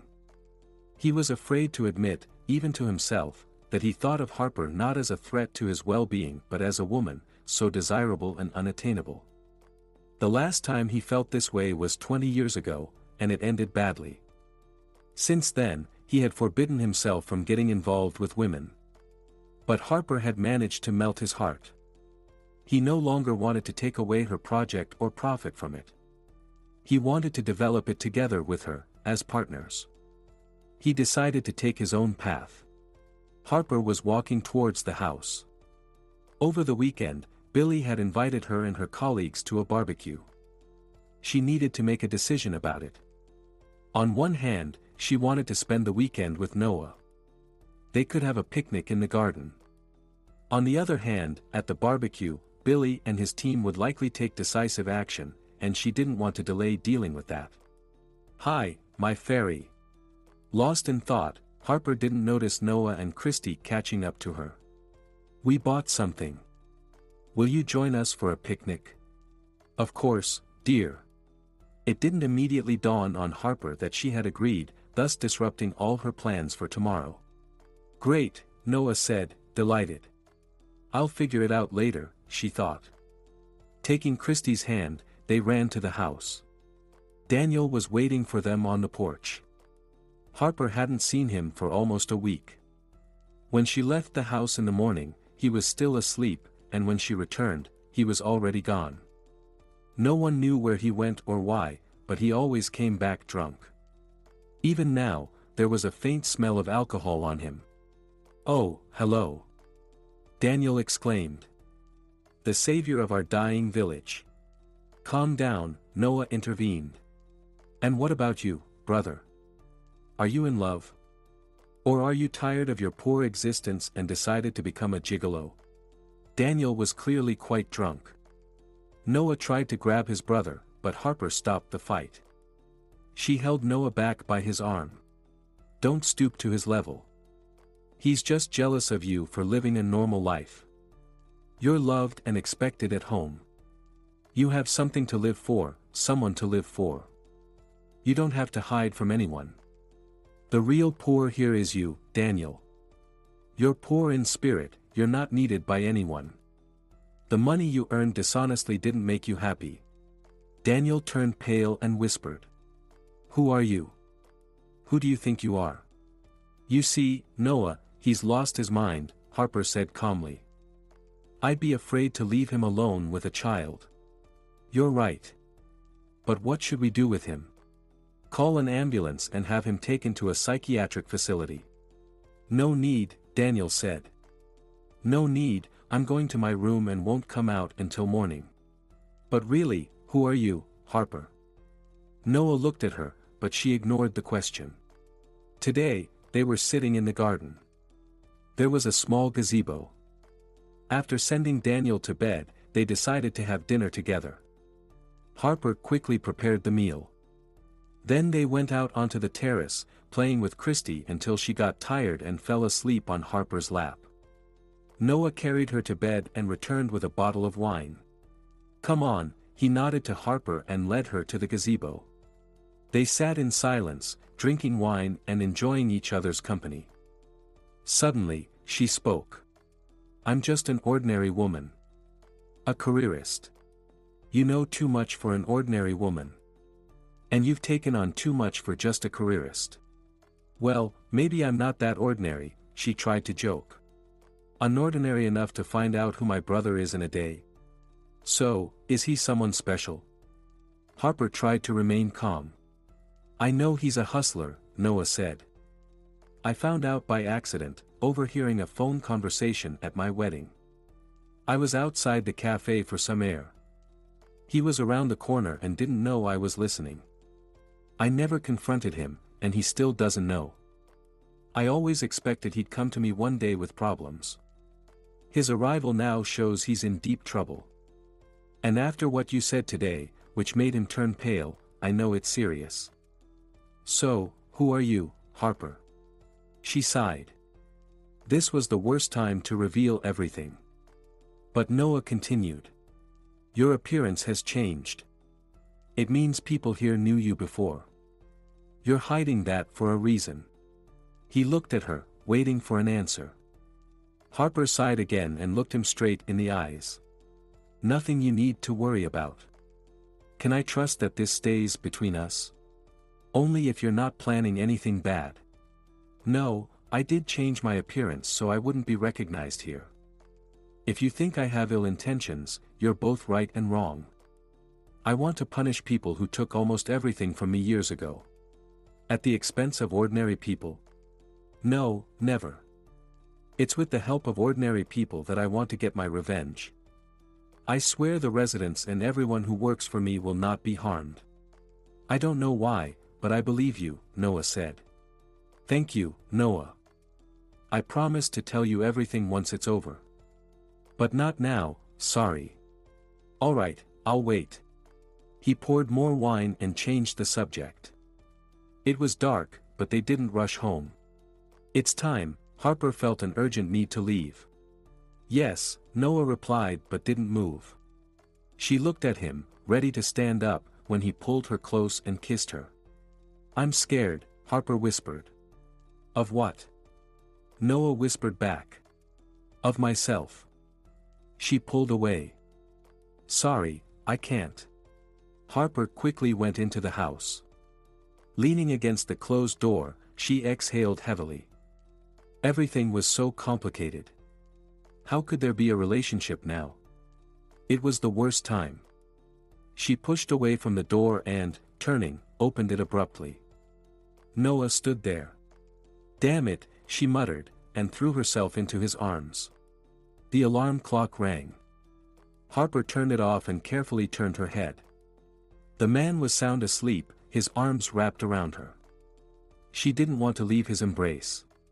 Come on, Harper, enough relaxing, time to get back to reality, she told herself. After washing up and getting dressed, she quietly left the house. Noah was still asleep. She decided to go for a run. She opted to jog along the outskirts of the village. When she heard the sound of a car approaching from behind, she wasn't even surprised. The car sped past her and abruptly stopped, blocking her path. Who is that? Harper felt a bit uneasy. Joshua stepped out of the car. Her heart skipped a beat. Joshua was the only one of her adversaries who knew her quite well. She stopped, trying her best to appear calm. Did he recognize her? Hello, the man greeted. Harper stayed silent, giving him a disdainful look. He seemed flustered by her gaze. Need a ride? He couldn't think of anything else to say. Move the car. Sorry, I didn't think. I wouldn't recommend you try thinking again. You're not good at it.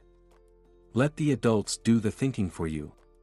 Harper felt a wave of relief, realizing he didn't recognize her and was just trying to flirt.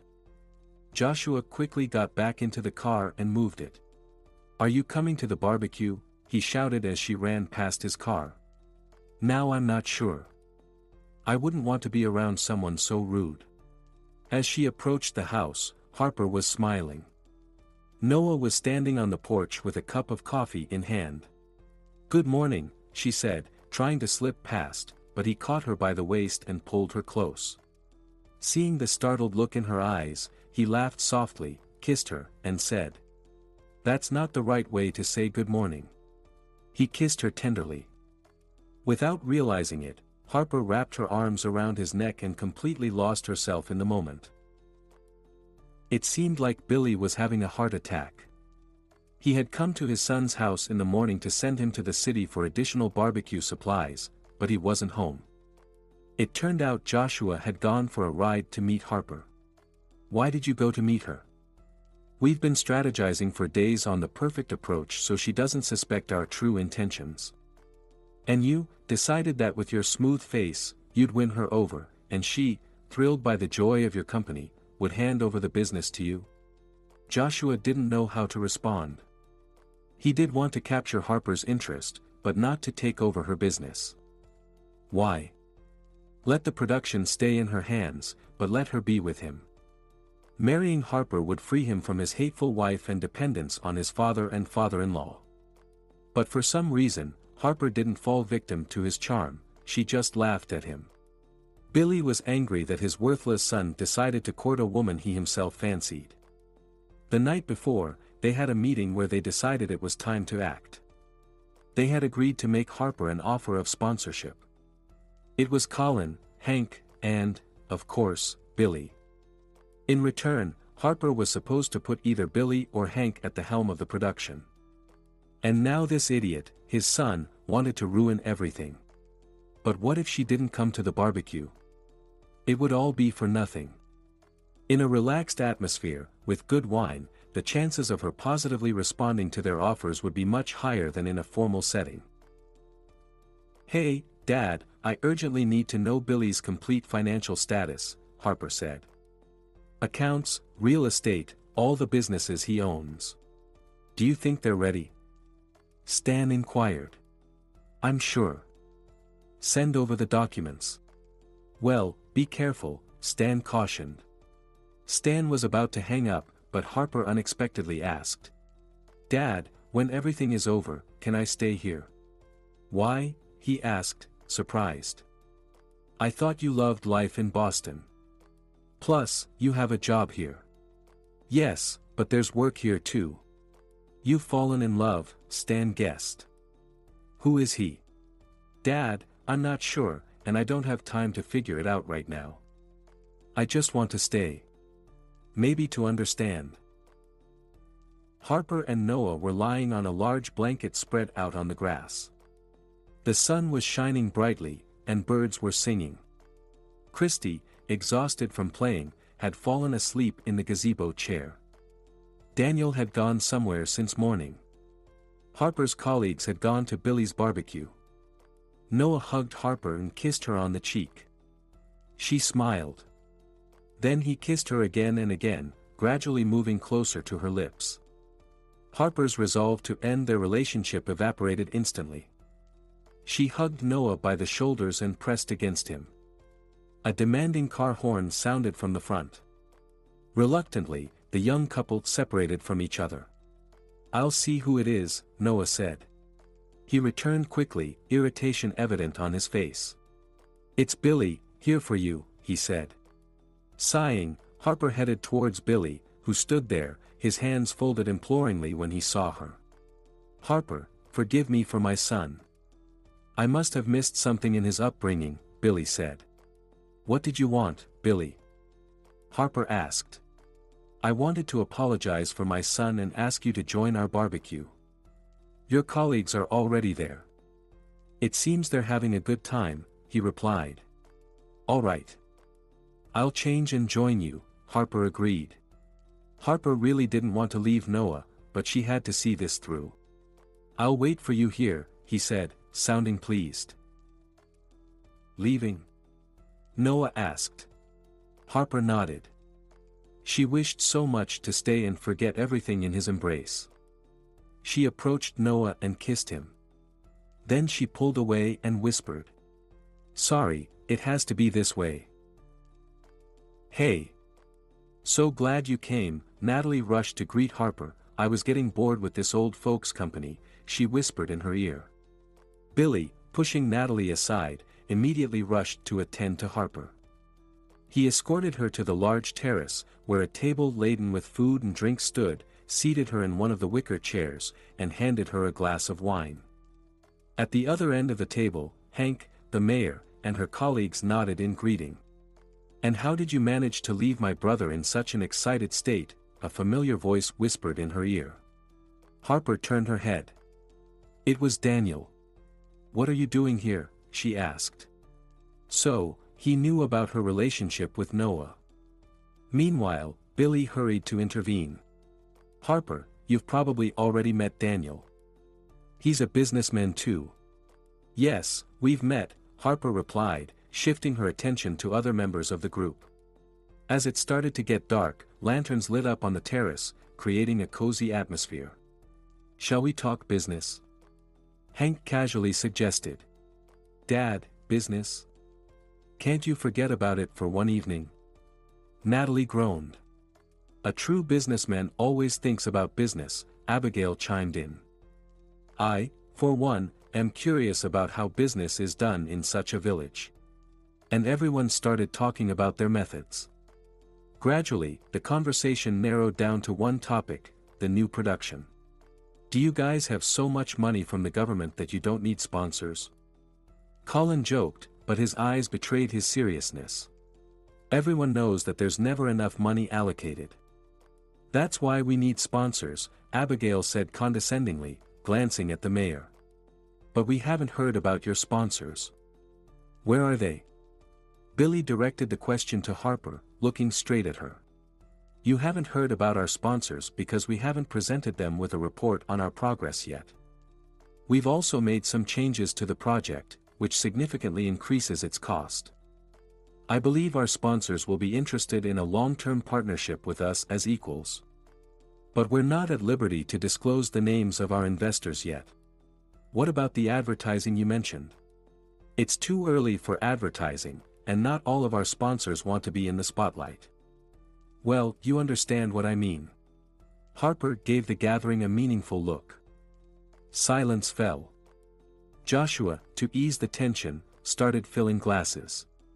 Everyone drank together, then some more. They tried to talk about topics unrelated to production, but it was clear that the locals were eager to return to it. Harper, have you already decided on the sponsors? Billy decided to return to the topic. What's with the curiosity? We, Hank, Colin, and I, thought that as longtime residents of this village, we care about what happens here. Of course, we would like to participate in its development. And what help are you willing to offer? Harper squinted. We can act as your sponsors, Hank replied, I mean, your sole sponsors. What are your conditions? Harper asked. I assume you don't want to do this for nothing. We'll provide comprehensive support, Hank said. And what does that entail? She inquired. If you put someone like Billy in charge, for example, you'll have a competent and experienced manager. Billy knows all the ins and outs of doing business in our area. Well, we could certainly use a good manager, Harper said, pretending to think. It's an interesting proposition, but excuse me, I'm afraid you won't be able to handle such a sum. And how much is it? Colin asked. She named the amount. Colin slouched back in his chair, stunned. Hank began absent-mindedly tugging at his chin, and only Billy sat still, staring at the ground. Exactly the amount you have, Harper thought triumphantly. It's indeed a large sum, Hank finally said. In any case, she said, now is not the time to discuss such matters. After all, we came here to have fun. After Harper's statement, everyone fell silent, contemplating what had been said. Harper herself was lost in thoughts, but about Noah. She rose from her chair and headed towards the pond. She needed to clear her head. Friends, I apologize for interrupting your conversation, Daniel said, but I can offer my assistance. And what might that be? Hank asked, interested. To contribute the missing amount, the man said smugly. And who told you we were short? Hank asked, irritation creeping into his voice. No one, Daniel replied, I just thought so. Indeed, Harper is right, Billy said, now is not the time to discuss this. By the way, where is she? She went to the pond, Daniel said, and Joshua went there too. Ah, damn it. Billy cursed inwardly but didn't show it and didn't go after them. Let his wife go after him. He looked hopefully at Natalie, but she had been focused on Daniel almost the entire day. And Daniel had shifted his attention to Natalie. Natalie, he approached the girl, would you like to take a stroll? It's such a beautiful night. With pleasure. Natalie said. Harper, I want to apologize again for my behavior this morning. How can I make it up to you? Joshua said.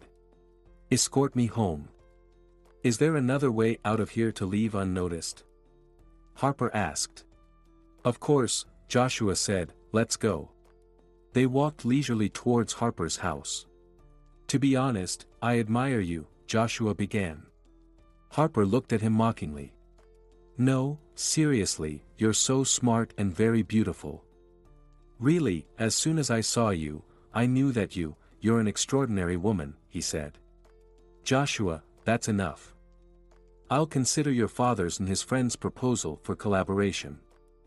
I can't promise anything, but I'll definitely weigh the pros and cons, Harper said, looking at him. To be honest, I don't care, Joshua said. I'm not into business at all. I like what I do at my father's firm, but I'm not a manager, I'm just an executor. Then what do you want from me? She asked. Nothing, he said, I just want you to forgive me and allow me to communicate with you. Okay, Joshua. I forgive you, she said. Thank you, he said happily, so, Are we friends? We'll see. Harper dodged the answer. Good night, Joshua. Good night. Did everything go well? Harper startled at the sound of Noah's voice. He was sitting on the terrace in a chair. You're not asleep? She asked, surprised. No, he replied, and she sat down next to him. Noah, let's go to the city tomorrow, have some ice cream, and go on the carousel, she suggested. Sounds good, he agreed. He pulled Harper close and kissed her passionately. Shall we go upstairs? He said. She couldn't refuse. Harper woke up to a bright sunbeam. Noah was sleeping next to her, his head resting on her shoulder. She turned her head. What time was it? 9 in the morning. But where was the alarm clock? I turned it off when you fell asleep, Noah said without opening his eyes, pulling her closer. How about skipping your run today? All right. Then I'll go shower, Harper smiled. Great idea, I'll join you. They emerged from the shower an hour later. While Harper dried her hair, Noah prepared breakfast, and sleepy Christy stumbled into the kitchen. Do we have a day off, Dad? She asked. Yes, my dear. Your fairy suggests going on the carousel and eating ice cream, Noah said. Hooray! After a quick breakfast and getting dressed, they headed to the city. Well, gentlemen, any suggestions? Hank began. It was 2 in the afternoon when they gathered at Billy's house. Time waits for no one. Our business lady will soon start recruiting sponsors, Mayor chimed in. They looked at Billy, but he seemed lost in thought. Since the morning, he had been instructing his accountant to recount his entire fortune, waiting for the exact figure. Billy! Hank snapped him out of his reverie. What are your thoughts on this? I think we need to take action. Let the lawyers prepare the documents as soon as possible, he said. We just need to protect ourselves in case of the company's bankruptcy, Hank said thoughtfully. How do you propose to do that? We're acting as sponsors, and sponsors don't expect returns, Colin pointed out. Well, I don't know, maybe we can enter into some kind of agreement for participation in production, Colin suggested. Maybe, but it's unlikely to work. They already have everyone they need involved, except for sponsors, Hank replied. Then we just have to take the risk. Anyway, they'll need someone to manage it. And once our man is in charge, we'll get back everything we invested. Plus, much more, Hank said with a laugh. Where are you off to? Joshua stood, leaning against the door frame, watching as his wife fidgeted in front of the mirror. I want to go for a walk and do some shopping, Natalie replied without even turning towards her husband. And with whom, if I may ask? Joshua inquired. Natalie turned to face him. Since when did you become interested in what I do and with whom? You used to couldn't care less about where I went and with whom. What's changed? Well, maybe your absence yesterday. By the way, Daniel seems to have disappeared too. Were you with him, darling? Joshua questioned. Are you jealous, darling? Natalie retorted. I just don't want anyone cheating on me. So, before you sleep with someone else, maybe divorce me first, Joshua replied. Well, that's a good idea, Natalie smiled. I'll consider it. Natalie walked past Joshua with her head held high. Why hadn't she gotten herself a lover sooner? With Joshua, she only felt humiliated and ashamed of his attitude towards her. Daniel, on the other hand, was considerate, tender, and, moreover, wealthy, having earned his own fortune unlike her husband, who still lived off his father's money. Natalie and Daniel agreed to go to the city together, wander around the shops, have dinner at a restaurant, and spend a couple of hours in a hotel. Remembering tonight's plans, she decided that the first place they would visit would indeed be a hotel. Joshua stood in shock for a long time after his wife's statement. Finally, he snapped out of it and decided to go to Harper's place and invite her for a walk as well. Unfortunately, Harper wasn't home. Joshua went back home. There, grabbing a bottle of whiskey from the home bar, he went to the bedroom and fell asleep heavily drunk an hour later. "Oh no, there's Harper," Natalie said anxiously to Daniel. "She might give us away." They were sitting in one of the small restaurants. "Don't worry," Daniel smiled. "She's with my brother, so she's not paying attention to us." "With your brother?" "Oh yes, he caught my eye too when he first moved in with us." "But he was married back then," Natalie reminisced. "Oh, I see." Daniel feigned disbelief. "So, you're only with me to get closer to my brother?" "No, of course not," Natalie said. "I just didn't know he had such an amazing brother back then." Noah and Harper also noticed them, but they didn't discuss it. They were engrossed in their own little company. In the evening, tired but happy, they sat on the terrace and drank tea. Later, Harper's colleagues joined them. Everyone shared their impressions of the weekend. "Harper, I've prepared some documents," Abigail said. "They're only drafts, but I think you should take a look at them. Also, some papers came from Boston today, I think you'll be interested in them too." Before Harper could respond, Billy appeared in the doorway. "Sorry for dropping by unannounced," he began. "Harper, can I talk to you alone?" "I'm listening, Billy," Harper said as they walked away from the house. The man stopped, turned to the girl, took her hand in his, and said, "Harper, I'm not good at being romantic," he said. "But as soon as I saw you, I couldn't get you out of my head. You've enchanted me, Harper. I understand that I'm probably too old for you." "Oh, come on," Harper said. "You're a very interesting and attractive man, and age only adds to your charm." She knew she was talking nonsense. "Harper, I'd like to open up to you." "Don't think badly of me, but I think I've fallen for you," Billy confessed. Harper, pretending to be stunned by this confession, remained silent. Billy didn't say another word either. "It's too late now," he said after a while. "Let me take you home." She followed him, eager to get to her room as quickly as possible to think over the whole situation. "Harper," Billy took her hands again, "I understand that I might not be the admirer you dreamt of. But maybe you won't deny your not-so-young admirer a dinner together." "Okay, I agree," Harper replied. "When?" "Let's make it tomorrow," Billy said excitedly. "Tomorrow it is. 8 o'clock suits you." Instead of answering, Billy pressed his lips to her hands. "Great. Then until tomorrow." Harper tried to free her hands. "Until tomorrow, Harper, I'll be eagerly waiting." Billy whispered and rushed to his car. Shaking her head, the woman headed down the path towards home. Harper woke up earlier than usual. Yesterday, she hadn't had a chance to analyze her conversation with Billy or look at the documents that had arrived.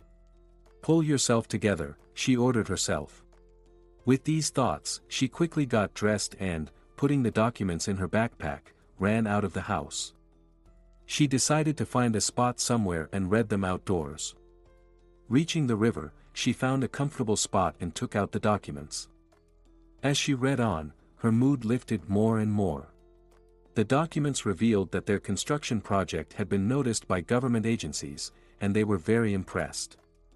The government decided to support their endeavors and even allocate corresponding subsidies. It was also proposed to organize similar productions in other regions of the country. Several large companies had also volunteered to sponsor similar projects. "Hello, Harper. All engrossed in work, no time to visit an old friend like me, and here I am waiting." Betty stood next to Harper. "Betty, what are you doing here?" The girl didn't notice when Betty approached and stared at her with wide eyes. "I was just taking a walk." "You understand that I can't open up right now, Betty?" "I understand," she said. "Harper, you shouldn't trust Billy." "Yes, I know, Betty. Thank you for the warning." The old lady walked along the shore. Harper also got up, put the documents in her backpack, and ran in the opposite direction. She needed to think about another question. How should she behave with Billy? Unable to come up with anything, Harper headed home. Walking along the path past the bushes towards the house, someone grabbed her hand and pulled her behind the house. She was about to resist her captor when he turned around, and Harper saw Noah. "What's with the manners, Noah?" she said. Noah stopped, pulled her close to him, and said, "You definitely run away from me inside the house, so I decided to kidnap you for a little while." "Why?" Harper asked. "I know you want certainty in our relationship, even though you warned me yourself that you're not ready for it yet. You came here with a goal that's a top priority for you. Most likely, you didn't expect to be interested in anyone." "Yes, yes." Noah pressed his finger to her lips. "And don't object. We're drawn to each other. But falling in love isn't part of your plans, and you're trying not to give in to your feelings. At least, not until you finish what you came here for. But you also don't want to completely give up on them. Am I right?" Harper hesitated. Yes, he was indeed right. She couldn't pretend he didn't matter to her. Even for a while. She didn't want to let him and Christy go. "You're right," Harper replied. "I can't demand from you what I'm not able to give you myself yet. I'm sorry, we still need to wait until all of this is over." "Yes, we'll wait. But there's something we won't wait for." He leaned in and kissed her. They stood there, kissing, forgetting about everything else in the world. Harper spent the whole day at the construction site. She deliberately didn't go to the office to make the mayor and the other candidates nervous. And it worked. At 8:55, Colin called Billy in a panic demanding to meet. "Come over," he grunted and hung up. Half an hour later, the whole team was assembled. "What's happened?" Hank asked, displeased. "While we were having fun, a document arrived," said Colin. "The ministry is interested in what assistance we are providing to the company in building the new production facility.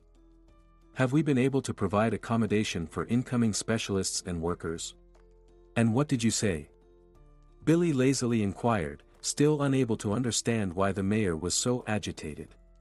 "I said that we are doing everything possible to ensure the comfort of the construction workers. But that's not the point. Management called and warned that sponsors are coming to evaluate the size of the production and sign contracts for material support." Billy and Hank exchanged worried glances. "And what about you?" Hank asked. Colin wiped sweat from his face. "I said that sponsors are already in place, and contracts are practically signed." He exhaled and waited for a response from his partners. "You did well in that respect," Hank acknowledged. "But we haven't even determined who will contribute how much." "I don't know about you," the mayor began, "but I can't give more than a fifth." "No one expected more from you," Hank smirked. "So, Billy, shall we split the rest 50-50? "Fine," Billy readily agreed. "Go on, Colin, hurry up. Negotiate with Harper about sponsorship." Colin left quickly, but all his efforts were in vain. Harper didn't show up at the office. In response to his question about Harper's whereabouts, Abigail replied that she had gone to the construction site and was unlikely to be back today. "Can't we ask her to come?" Colin asked. "It's about the sponsorship we discussed." "We can discuss that with me," Abigail replied. "What do you need?" "We decided to become sponsors," Colin explained. "Do you really have that much money?" "Well, if we offer, it means we have it," the mayor proudly replied. "Great. Today I'll prepare all the necessary documents. Then we'll sign an agreement with Harper recommending you as sponsors. We'll send these documents to Boston, and after the money transfer, our management will sign them. Second copies will be handed to you personally." "What? Doesn't Harper sign contracts?" Colin was surprised. "Of course not. She answers to the CEO and owner of the company. Significant documents are signed by him. But she has the authority to decide who can act as sponsors and who cannot." "All right. I'll provide you with all the necessary information from our side. And if possible, try not to delay the sending," Colin requested. Don't worry, she smirked.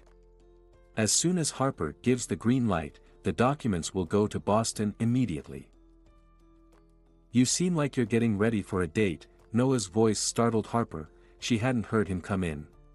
Well, I do have a date. With Billy. At least, I want him to think so. Harper decided to be honest. What game are you playing? He was angry, barely concealing it. Noah, I told you I'll explain everything. But later. This concerns only me and them. Them? Noah was surprised. Do you plan to go on a date with someone else besides Billy? No, the woman smiled. This will be the first and last. But it's necessary. I can't cancel it. Harper, I have no right to set conditions for you, but I don't want this to be a full-fledged date. You understand what I mean? I don't want that either, and I assure you it won't be. And now, sorry, I have to run. She left the room and went outside, where Billy was already waiting for her. Harper, you're as charming as ever. I can't find the words to express my admiration for you, he said as they drove to the restaurant. Harper modestly remained silent, barely holding back laughter. In the restaurant, the man courted her tirelessly, showering her with compliments. I would really hate for you to leave us, Billy looked into her eyes. But that's impossible. You're just my first project out of several others, she began, sensing where he was going. And maybe someone else will take care of these projects, the man suggested. And we could start something else and turn this village into a town. Are you an ambitious person, Billy? Why not? Your intellect, my business acumen. The whole world will be at our feet, Billy's eyes sparkled. Are you suggesting I become your partner?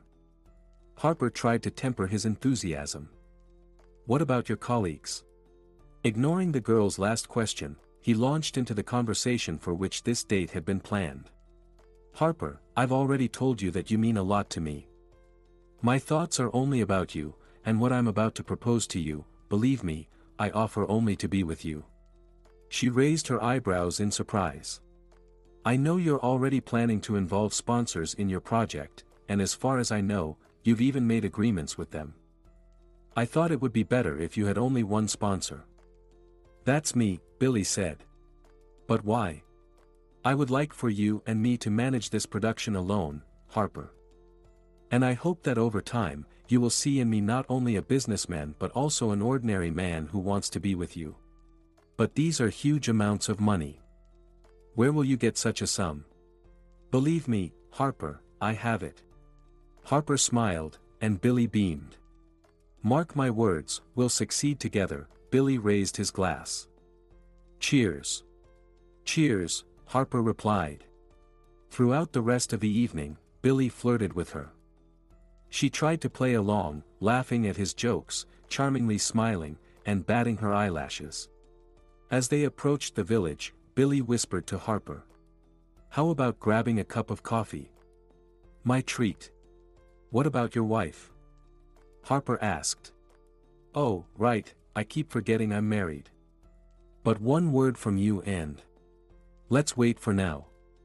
I don't want people to get the wrong idea about us. It's not necessary for us at the moment, Harper said. You're so smart. Billy exclaimed admiringly, leaning in for a kiss, but Harper pulled away. Well, I'm a decent girl, she pretended to be upset. What do you think of me? Take me home right now. I'm sorry, please forgive me. Billy panicked. I didn't mean anything bad, I just forgot how to behave around a woman I like. You'll have time to think about it, Harper said. She jumped out of the car, glad that the driver had arrived at her house on time. Good night, Harper, she heard him say, but she didn't reply. How did it go? Noah sat on the terrace, holding a beer bottle in his hands. Fun, Harper replied, taking the bottle from him and taking a sip. They chatted for a bit longer before heading to bed. When Harper woke up in the morning, she didn't find Noah next to her. Strange, she thought, where did he go? She searched the house but couldn't find him. Christy was peacefully sleeping. Adjusting her blanket, Harper went to the living room, then to the kitchen. Finding no one, she went back, showered, and changed for her morning run. As she stepped onto the terrace, she heard someone approaching the house. "Oh, Harper." Daniel entered the terrace. "My brother, I guess, must not be getting enough exercise for you if you're running every morning. Or perhaps you have another morning workout partner." "You mean Joshua?" Harper asked. "No, I mean Billy. You're not only deceiving Joshua but also painting his dad in a bad light. And he doesn't like that, believe me. You seem to know everything about everyone here." Daniel squinted. "How? And more interestingly, why?" "You should stop playing detective." Harper scanned him from head to toe. "I know about you too and I can use my knowledge." "Are you threatening me?" Daniel stepped towards her. "Hey, back off from her." Noah's appearance cooled down the heated argument of the unruly brother. "Oh, the protector has arrived," Daniel said casually, stepping back from Harper. "Do you even know who you're defending, brother?" "My beloved woman," Noah replied. "And let me tell you, if such a thing happens again, you'll regret it. And also, leave this place, brother, you're not welcome here." "Why's that?" "This is my parents' house." Daniel retorted. "It's my house. My parents bought out your share, if you remember," Noah stated. With nothing left to do, Daniel went to pack his things. Harper checked the time, realizing she had too little time for her run. "Never mind, let's have some coffee." Noah hugged her shoulders and led her to the kitchen. "Where were you?" Harper asked when they sat down at the table. "Oh right, I completely forgot." Noah rushed out of the house, returning a minute later with a bouquet of irises. Harper smiled, burying her face in the flowers. "They smell so good," she said. "I'm telling you, she's not just here for no reason." Daniel appeared in the kitchen doorway, this time with a suitcase. "Need any help?" Noah offered. Daniel disappeared immediately. "And did you buy out his share?" Harper decided to change the subject. "When my wife got sick and needed clean air, we decided to sell our apartment and move to a village. My parents were already retired, so they liked the idea. But Daniel opposed it and demanded his share from the apartment sale. My parents got upset with him and transferred this house solely to me." "And your wife?" "Turns out, she'd been hiding her illness for too long. Pregnancy only worsened it, and she didn't make it through childbirth." "I'm sorry." Harper felt very ashamed that she had touched upon this sore subject. She placed her hand on Noah's and gave it a slight squeeze. Noah responded by covering her hand with his. "Seeing you, I remembered for the first time in 3 years that I haven't had a woman in a while," he smirked. "And then, when you forgot to wear your contacts, I nearly drowned in your eyes. Noah, I promise, once everything's over, I'll tell you everything. But I'm afraid your feelings for me will change after that." "And what are you planning to do?" Noah asked. But she didn't answer, just smiled and continued drinking her coffee. Daniel was angry. Harper was putting his life at risk. Something needed to be done urgently. But what? From her words, he understood that she was hiding something. If he could find out what exactly, he could turn it to his advantage. She knew too much about everyone, and what if? Daniel abruptly turned the car. Arriving at the nearest store, he stopped and went inside. Buying everything that caught his eye, the man asked the cashier, "Do you know where I can rent a house around here?" Just then, Betty entered the store. "Ask Betty," the cashier said, "she's looking after a house, maybe she'll let you in." Betty looked at the man unfriendly. "What do you need?" she asked. "I'm looking for a house to rent. To spend time with Natalie." Daniel was taken aback for a moment. "What are you staring at?" "Here, everyone sees, everyone knows." "Only Billy doesn't know about you and Natalie," Betty remarked. "You're mistaken. Natalie and I have purely friendly relations," Daniel explained. Sure, Betty chuckled. So, about the house? Daniel asked. I'll pay. Okay, let's go. Money won't hurt, just pay up front, Betty replied. Daniel immediately took out the money. Betty took it, counted the bills, and pocketed them. Come by tonight, I'll clean up first, it's been ages since anyone set foot in that house, Betty said. Having bought nothing, Betty left the store. She didn't particularly like this Daniel. She wouldn't have let him into that house, but she needed the money. Approaching Frances's house, the old woman hesitated for a moment, then went inside. She didn't want to clean up, she needed to get rid of all reminders of the former owners. A few hours later, Betty left the house and dragged a large bag to her own home. After hiding it there, the old woman went back outside. There was still something else to do. You know what, Colin, you've become greedy. What does the government allocate money for you? Harper heard a familiar voice and stepped out of the office to find out why Betty was scolding someone. Seeing her, she began speaking, but addressing her instead. You, dear, are trying here for us, out of your own pocket, and this scoundrel saves the money allocated by the state for us as if it were his own, Betty exclaimed. Harper, don't worry, Colin blushed. Betty, go away now, we'll handle your problem. He began pushing the old lady towards the exit, but she resisted and, glaring at Harper, shouted. Handle it? I doubt it, you always have nothing but excuses. Harper realized that the old lady had orchestrated this scene for a reason.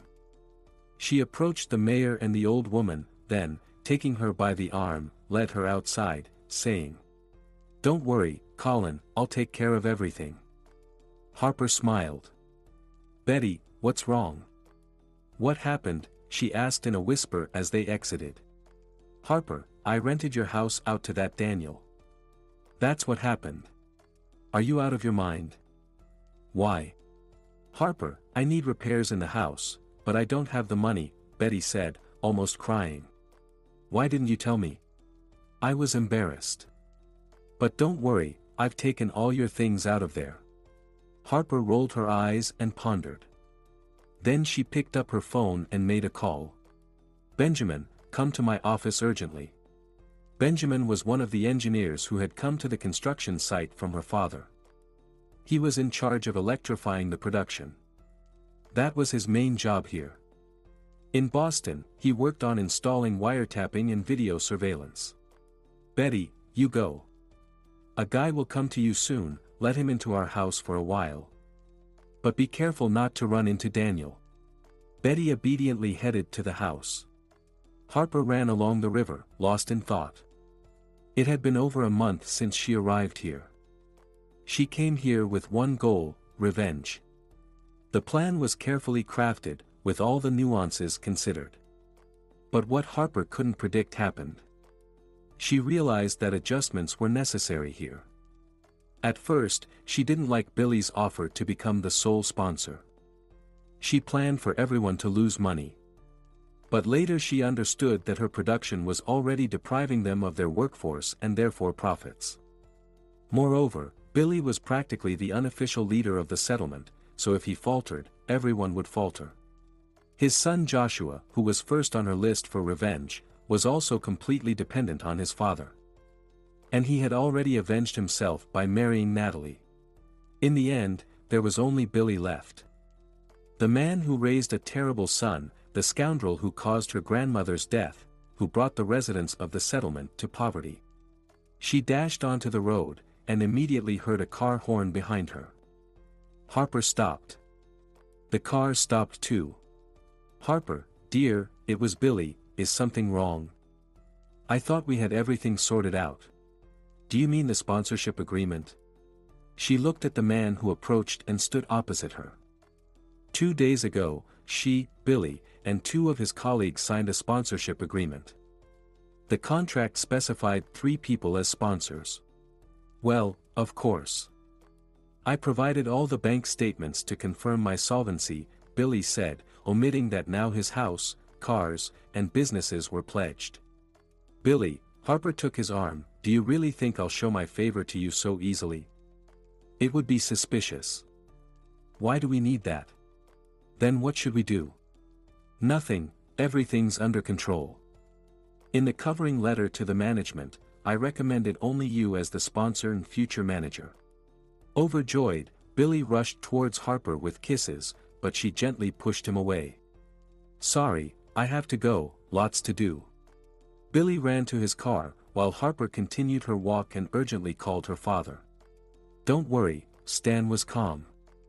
Everything's under control. I've signed everything, sent the documents to you. Let him declare his assets. I'm not worried about that. I'm concerned about this cheat. Dad, he's digging up information about me.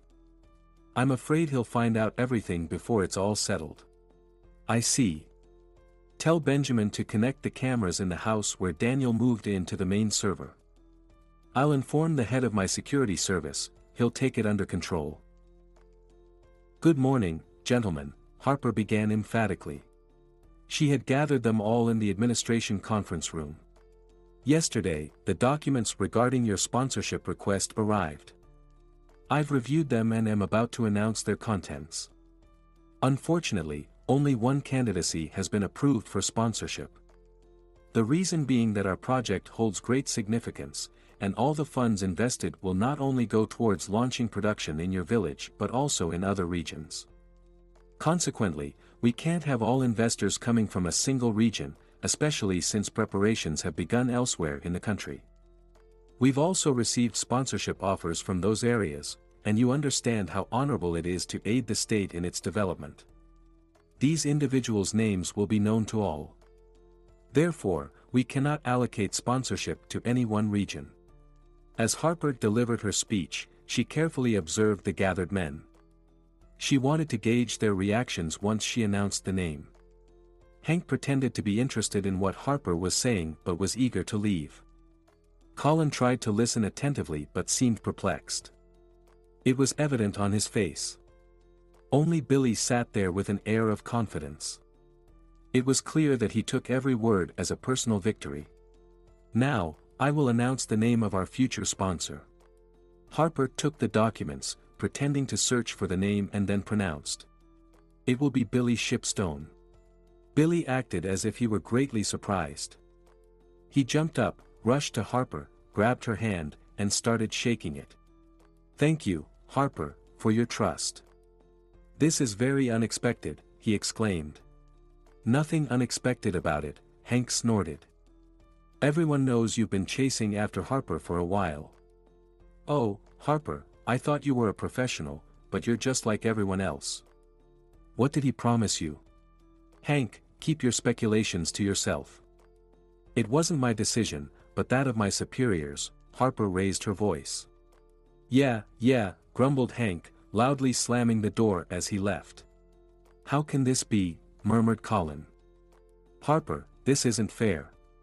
And you, Colin, shouldn't have even put forth your candidacy, Harper said, addressing the mayor. Pray that certain questions don't arise about where the village mayor got such funds that he's even willing to sponsor a project of national importance. Colin blushed and rushed out of the office. Harper. Billy gently took her hand. I'm very grateful to you. Shall we celebrate? Will you have dinner with me? Absolutely, but not today. My schedule for the next 2 weeks is packed to the minute. So, maybe later. By the way, you can transfer the money, Abigail will provide you with the details, she said as she left the office. Several more days passed. The money from Billy was received, but he hardly saw Harper, she kept slipping away from him all the time. Who would have thought I'd be doing this in this house? Natalie sat on the old couch in Frances's house, barely covered with a sheet, slowly sipping wine from a glass. It's strange. A few years ago, I wouldn't even look in the direction of this house. I never went to this part of the settlement, she said thoughtfully. Daniel listened attentively. Here lived poor people, as I thought back then. Now, only old folks are left, but before, there were many troubled families. For example, there was an old woman living in this house with her granddaughter, who was my age. Her mother died. Harper was about 5 then. Nobody ever saw her father. Harper followed her mother's footsteps, got involved with a local rich boy. He lied to her about love, and she believed him. They slept together, and she got pregnant. She thought he would marry her, but he mocked her and left. Her grandmother died of sorrow, her daughter raised a libertine, and the granddaughter grew up like that. What happened to the granddaughter? A thought popped into Daniel's head. Harper. She disappeared. People said she drowned, but nobody bothered to search for her. Betty, the old lady, might know, he replied. What was the girl's name? Harper. Natalie was surprised and slightly offended by his interest. She wanted Daniel to think only of her. Come here, I didn't come here to talk about dead people, she said, a bit irritated. But Daniel seemed not to hear her. Harper, he said thoughtfully. What? You think that Harper is our Harper? Natalie laughed. Forget it. That Harper was blonde, round-faced, chubby, and short. And this one is clearly from the upper circles. Well, yeah, you're probably right. Daniel decided to delve into his suspicions later and approached Natalie. Indeed, he hadn't come here for conversations. Stan, said the head of security, I think you'd be interested in seeing this. He approached the desk, ran his fingers over the keyboard, and an image appeared on the screen. After viewing it, Stan paused for a moment.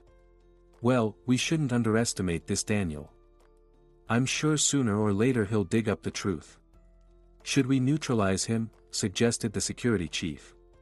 No, not yet. But we need to keep an eye on him. Send someone there posing as a driver for Harper. I was planning to go to the settlement myself. The situation is nearing a resolution, but it's still too early for my appearance there.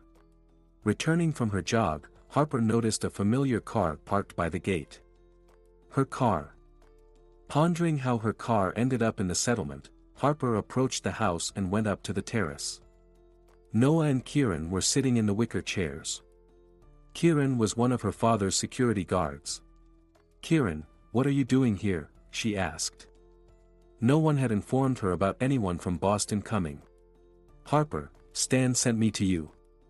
He said you needed a car for work. Really? She was greatly surprised. Production is growing, it's about to be launched soon. It'll be hard for you to keep up without a car. Moreover, Stan decided you'll need a driver. Alright, Kieran, I understand. But today's my day off, and you can take a break too. Yes, thank you, but first I'd like to give you some documents. Harper looked at Noah and waved Kieran to follow her into the house. Harper, we received this from the video surveillance system installed by Benjamin recently, Kieran said, turning on the laptop and showing Harper the video. That's why Stan decided to send me to you as a driver. Do you think it's that serious? Harper asked thoughtfully. It never hurts to be cautious. Alright, I understand, Kieran. But today I have no intention of leaving the house, so you can rest. Great. Then I'll go get my things. Noah lounged in the deck chair, dozing off, while Christy romped around the garden with the puppy. Harper wished this idyllic scene could last forever. You've got a good boss, even provided you with a bodyguard, as if sensing you've got an enemy here, Christy remarked. They always show up when there's big money involved, Harper replied. By the way, Daniel hasn't left anywhere, Noah said. He's staying on the outskirts in an abandoned house. Maybe he's just fallen for Natalie and doesn't want to leave her, Harper speculated. Perhaps. Although I never noticed such sentimentality in him before. Most likely, it's dangerous for him to go anywhere right now. Dangerous? Harper pretended to be surprised. Harper, you know perfectly well what I'm talking about. Harper decided to stop pretending she didn't understand and simply looked attentively at Noah. Let's make a deal. I understand your reluctance to reveal who you are and why you're here. But I ask you, if I suspect something, don't try to dissuade me. I'd rather be prepared for your true self than be caught off guard. But honestly, sometimes I feel like shaking you until you spill everything and give me the chance to protect you, or prevent you from doing something foolish. I've already done all the foolish things one could do, and I've paid for them, she said, sadly smiling and leaning against him. Daniel pondered. Something told him that the Harper living in his brother's house and the Harper from the house he rented were somehow connected. He asked Betty who lived here. But she replied that it was her acquaintance, who had long since passed away. The cantankerous old lady definitely knew something but wasn't saying. Who was that wealthy boy the girl was dating? Considering there were only a few wealthy families in the settlement, he could try to find him. Of the wealthy kids in the settlement, only Natalie and Joshua remained. The next day, Daniel headed into town in the morning. He called Natalie and arranged to meet her at a cafe. She was happy and rushed off to get dressed. Going to see your lover, a drunken Joshua stood in the doorway. "Ew, get out of here."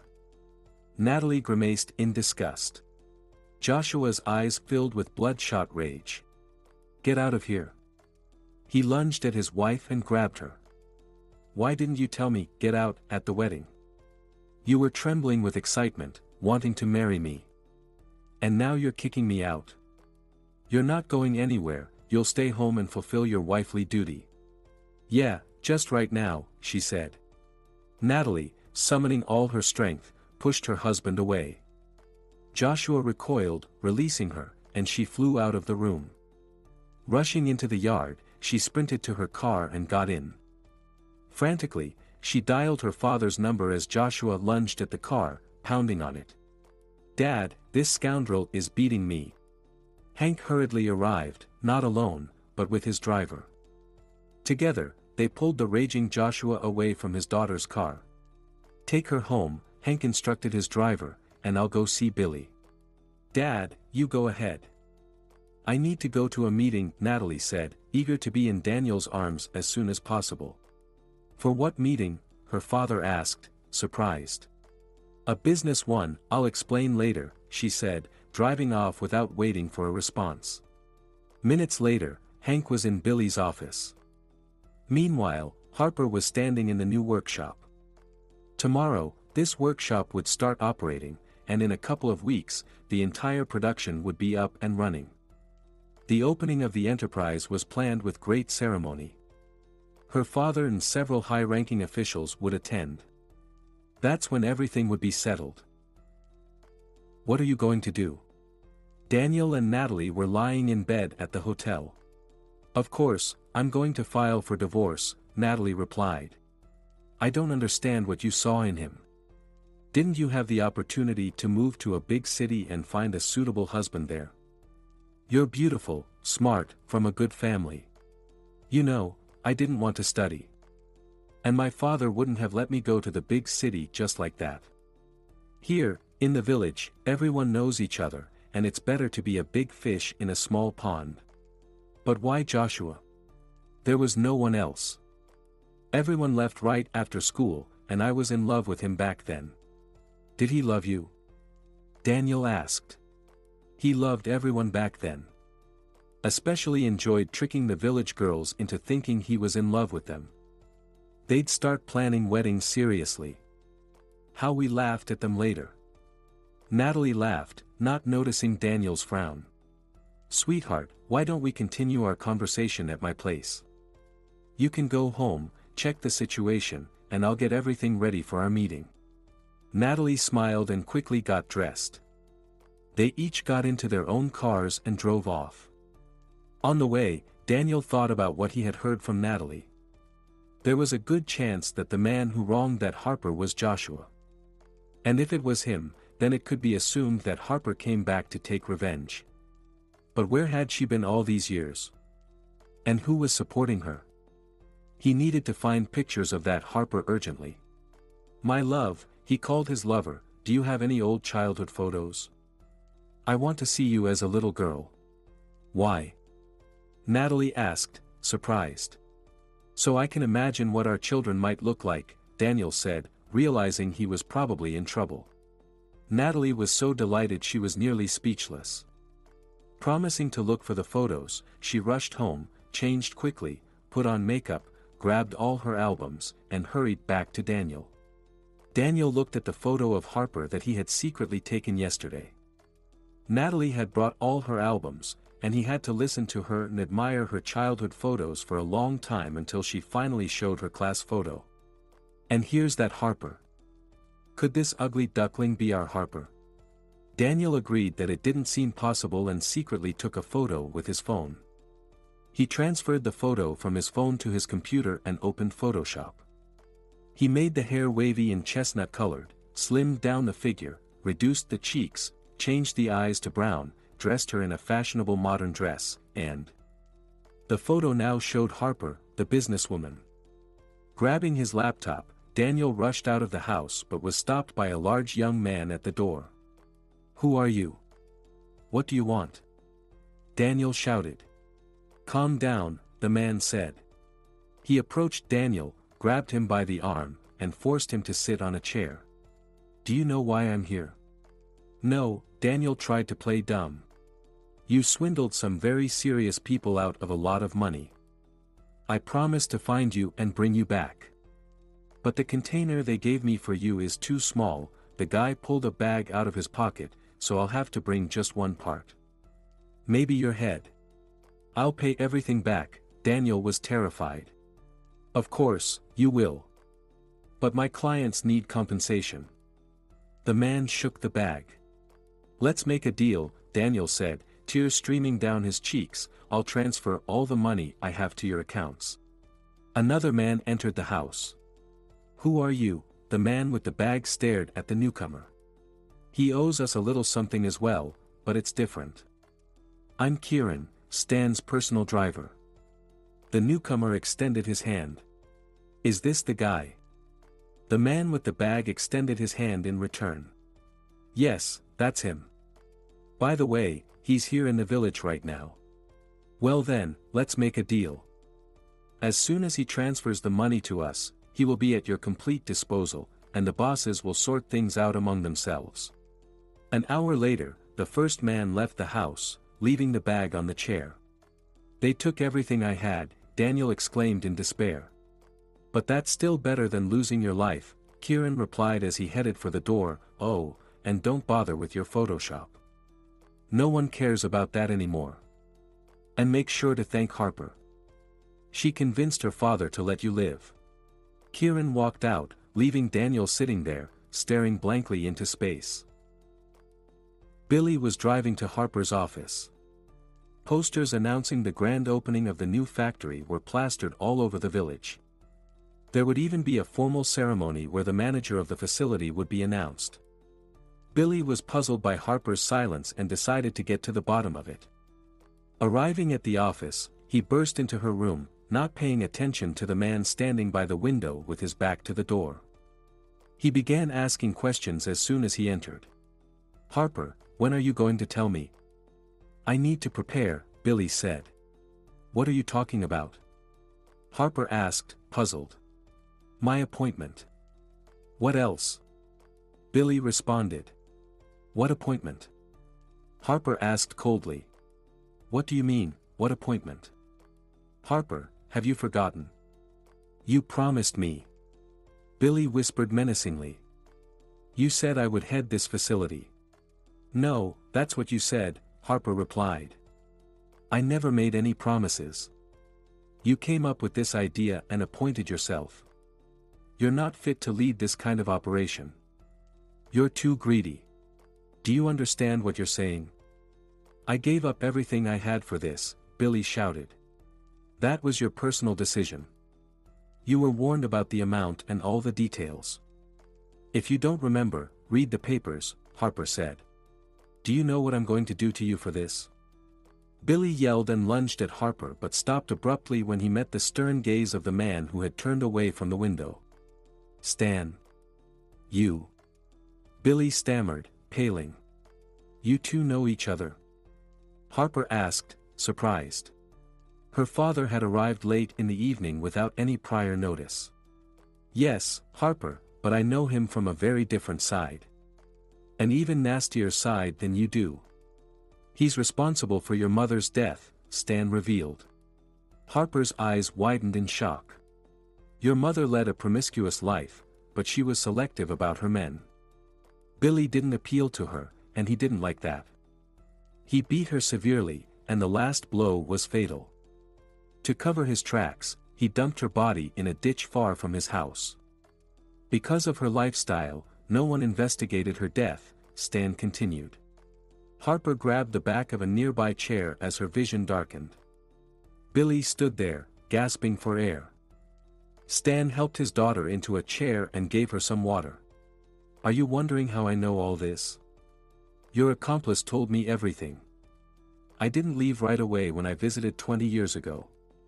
I went to the cemetery to say goodbye to her, and I met your accomplice there. He was drunk, sitting on her grave, asking for forgiveness. I talked to him about it. I wanted to settle the score with you immediately, but I realized it wasn't the right time. So I waited, and now the time has come. Harper returned home, utterly devastated. The news that Billy was her mother's killer was a complete shock. Why didn't you tell me everything from the start? She asked her father as they drove home. Because you wouldn't have been able to carry out your plans with a clear head. While we can eventually come to terms with our own misfortunes, the tragedies of our loved ones can throw us off balance. You needed a clear mind and cold resolve, he replied. But what am I supposed to do with all this now? She asked. If you want, you can go to the police, and he'll be imprisoned. But he has already lost the most valuable things in his life. Everything he lived for is gone, he said. At home, Harper took a shower, lay down, and fell asleep almost immediately. When she woke up, it was the middle of the night. The house was silent. After sitting in bed for a while, she decided to go to the terrace for a cup of tea. Noah was sitting on the terrace. He silently poured her a cup of tea. How are you feeling? Stan said you weren't well, he asked. Thank you, I'm feeling better, Harper replied. Do you already know? About Billy? Yes, Stan told me everything. And they caught Daniel. The people he crossed caught up with him. Your driver arrived just in time, otherwise, they would have. Noah trailed off. He lost all his money, by the way. And he found a photo of a girl, photoshopped it, and realized it was you. He was rushing to show it to someone. So, everyone knows about me now? Harper asked. Yeah, Noah confirmed. And what's going to happen with us now? She asked. I'd really like for something to happen between us. But we come from different worlds. I can't provide you with the life you're used to. And I can't become a part of your family. I don't want to be a kept man. So, I suggest we meet occasionally until you find someone more suitable, Noah said. Noah, that's not what I wanted to hear from you. Everything you just said is nonsense. People only say that when they want to end a relationship. You found a convenient excuse. Well, I hear you and understand. Good night, Harper said. She got up and went to her room. I thought you were a smart man. From the stairs leading to the second floor, a shadow emerged into the light. It was Stan. You could have come up with a better excuse. I wasn't making excuses, Noah protested. Maybe I just chose the wrong words. Are you really that proud? Stan asked. Proud? I could marry your daughter right now. But then what? What can I offer her? Noah replied. You can give her your care and support, restore her faith in people, and help her forget all the hardships she's faced. That's worth far more than material wealth, believe me. I would never have built my empire if I could love someone. But I had no one, so I worked and worked to fill the emptiness inside. I only stopped when I found out I had a daughter and brought her home. Believe me, love moves mountains and dries up seas. Noah, you're a good man. If Harper means something to you, you'll do whatever it takes to be worthy of her. I know you can do it. And if you can't, I'll just rip your head off, Stan said. Sounds like a solid plan, Stan, Noah smiled. The next morning was not kind to Harper.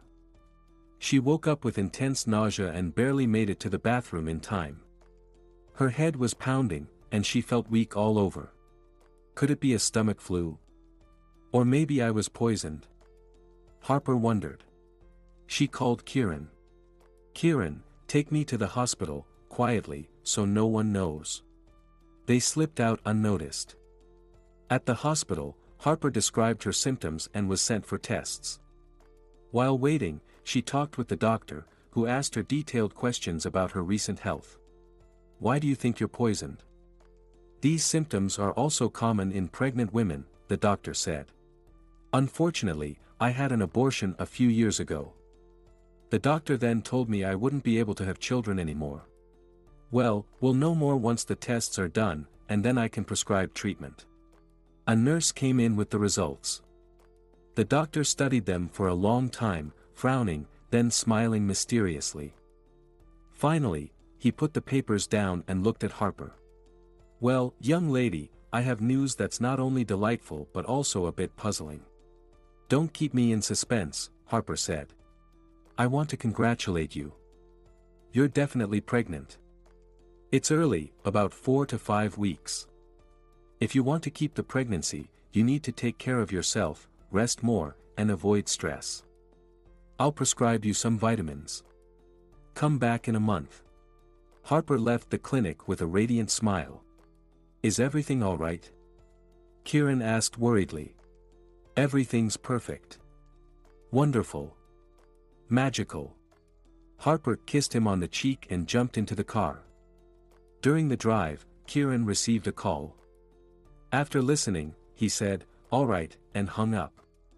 Harper was too absorbed in her thoughts to pay attention. She didn't notice anything until Kieran stopped the car and said, "We're here." She stepped out without thinking and found herself in front of her grandmother's house. "Kieran, why did you bring me here?" she asked in surprise. "Go inside, and you'll see.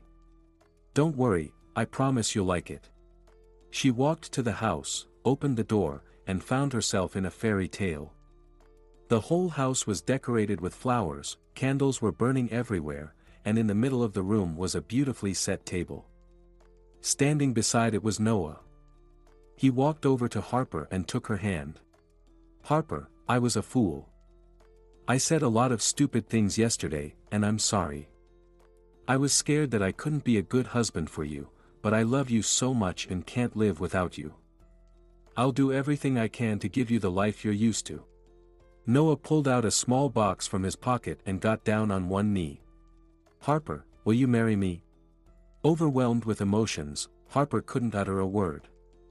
Tears streamed down her cheeks, and all she could do was nod. Noah leaped up and embraced her, showering her tear-streaked face with kisses. "Are you really saying yes? You'll marry me?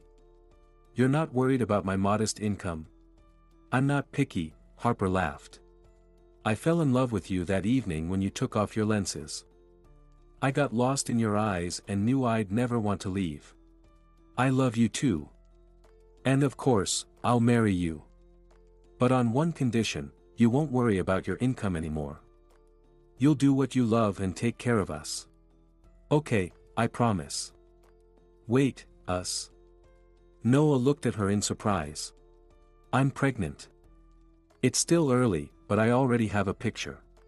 Noah lifted Harper in his arms and spun her around the room. The celebration was in full swing. Tables lined the town square, people were eating, drinking, and having fun, and nearby, a small park with children's rides added to the festivities. Harper, her father, and Noah sat together at a table. The day before, Harper and Noah had visited a beauty salon where she had washed out the dye from her hair. "So, when are you planning the wedding?" Stan turned to his future son-in-law. "We're thinking at the end of summer." Noah glanced at Harper, who smiled back at him. "Great. Now it's time. Let's go, daughter. It's time to introduce the general manager of the new plant to the people." Harper shrugged and followed her father. They walked up to the stage set up in the square. "May I have your attention, please?" Stan shouted into the microphone. Dear friends, we've heard many kind words about your new plant, but I'm sure you're all wondering who will be running it. So, let me introduce you to the general manager. Please welcome someone you all know, Harper. The crowd cheered and clapped, and a stunned Harper turned to her father. But Dad, why me? Aren't you happy? Stan looked at his daughter sternly. No, of course, I'm happy. This is my creation. Then what's the problem? You're staying in here anyway. Knowing you, I think you'd go crazy without work. You created this plant, and you should be the one to run it. I understand, Dad. Thank you. But I'll need a deputy soon. They had already stepped off the stage and stood near their table. Betty approached them. Are you worried you won't have enough time for your family? Stan asked, puzzled. You'll soon be a grandfather, can't you see? Betty said. Stan's eyes widened as he stared first at Betty, then at his daughter. Is it true? Harper shyly lowered her gaze. Harper's dream of a modest wedding didn't come true. The entire village celebrated with them. Tables were set up in the town square, the same place where all the festivities took place. Natalie handled the menu. She had become the official caterer for the factory workers, opening a cafeteria on the factory grounds with Harper's permission. Her cafe now operated regularly, and a modern club was soon to open. Her father, Hank, became the official supplier of raw materials for the new factory. Daniel handed over all his money and asked Natalie for forgiveness. She forgave him and agreed to marry him. Daniel avoided repeating his past mistakes, gave up cheating, and started actively helping his future wife with her business. Billy turned himself into the police. After Stan announced the name of the factory's general manager, Billy transferred all his assets, which were pledged to the bank, and went to the police station. He was imprisoned. In jail, he turned to religion and, after serving his sentence, went to a monastery. Joshua quit drinking and approached Harper. After hearing his apologies for the past, she allowed him to work in one of the factory's departments. Management spoke highly of him, and colleagues whispered that he had started a romance. Harper started a major renovation at home. Noah didn't object but made sure his wife ate well, didn't lift heavy things, and didn't overwork. Stan regularly visited his daughter, becoming very tender and anxious as he awaited his grandchild. Christy comforted him. Grandpa, don't worry so much, Dad will handle it, she said. Stan would hug Christy, burying his face in her hair, and find some peace. Harper and Noah were happy and wanted to have a large,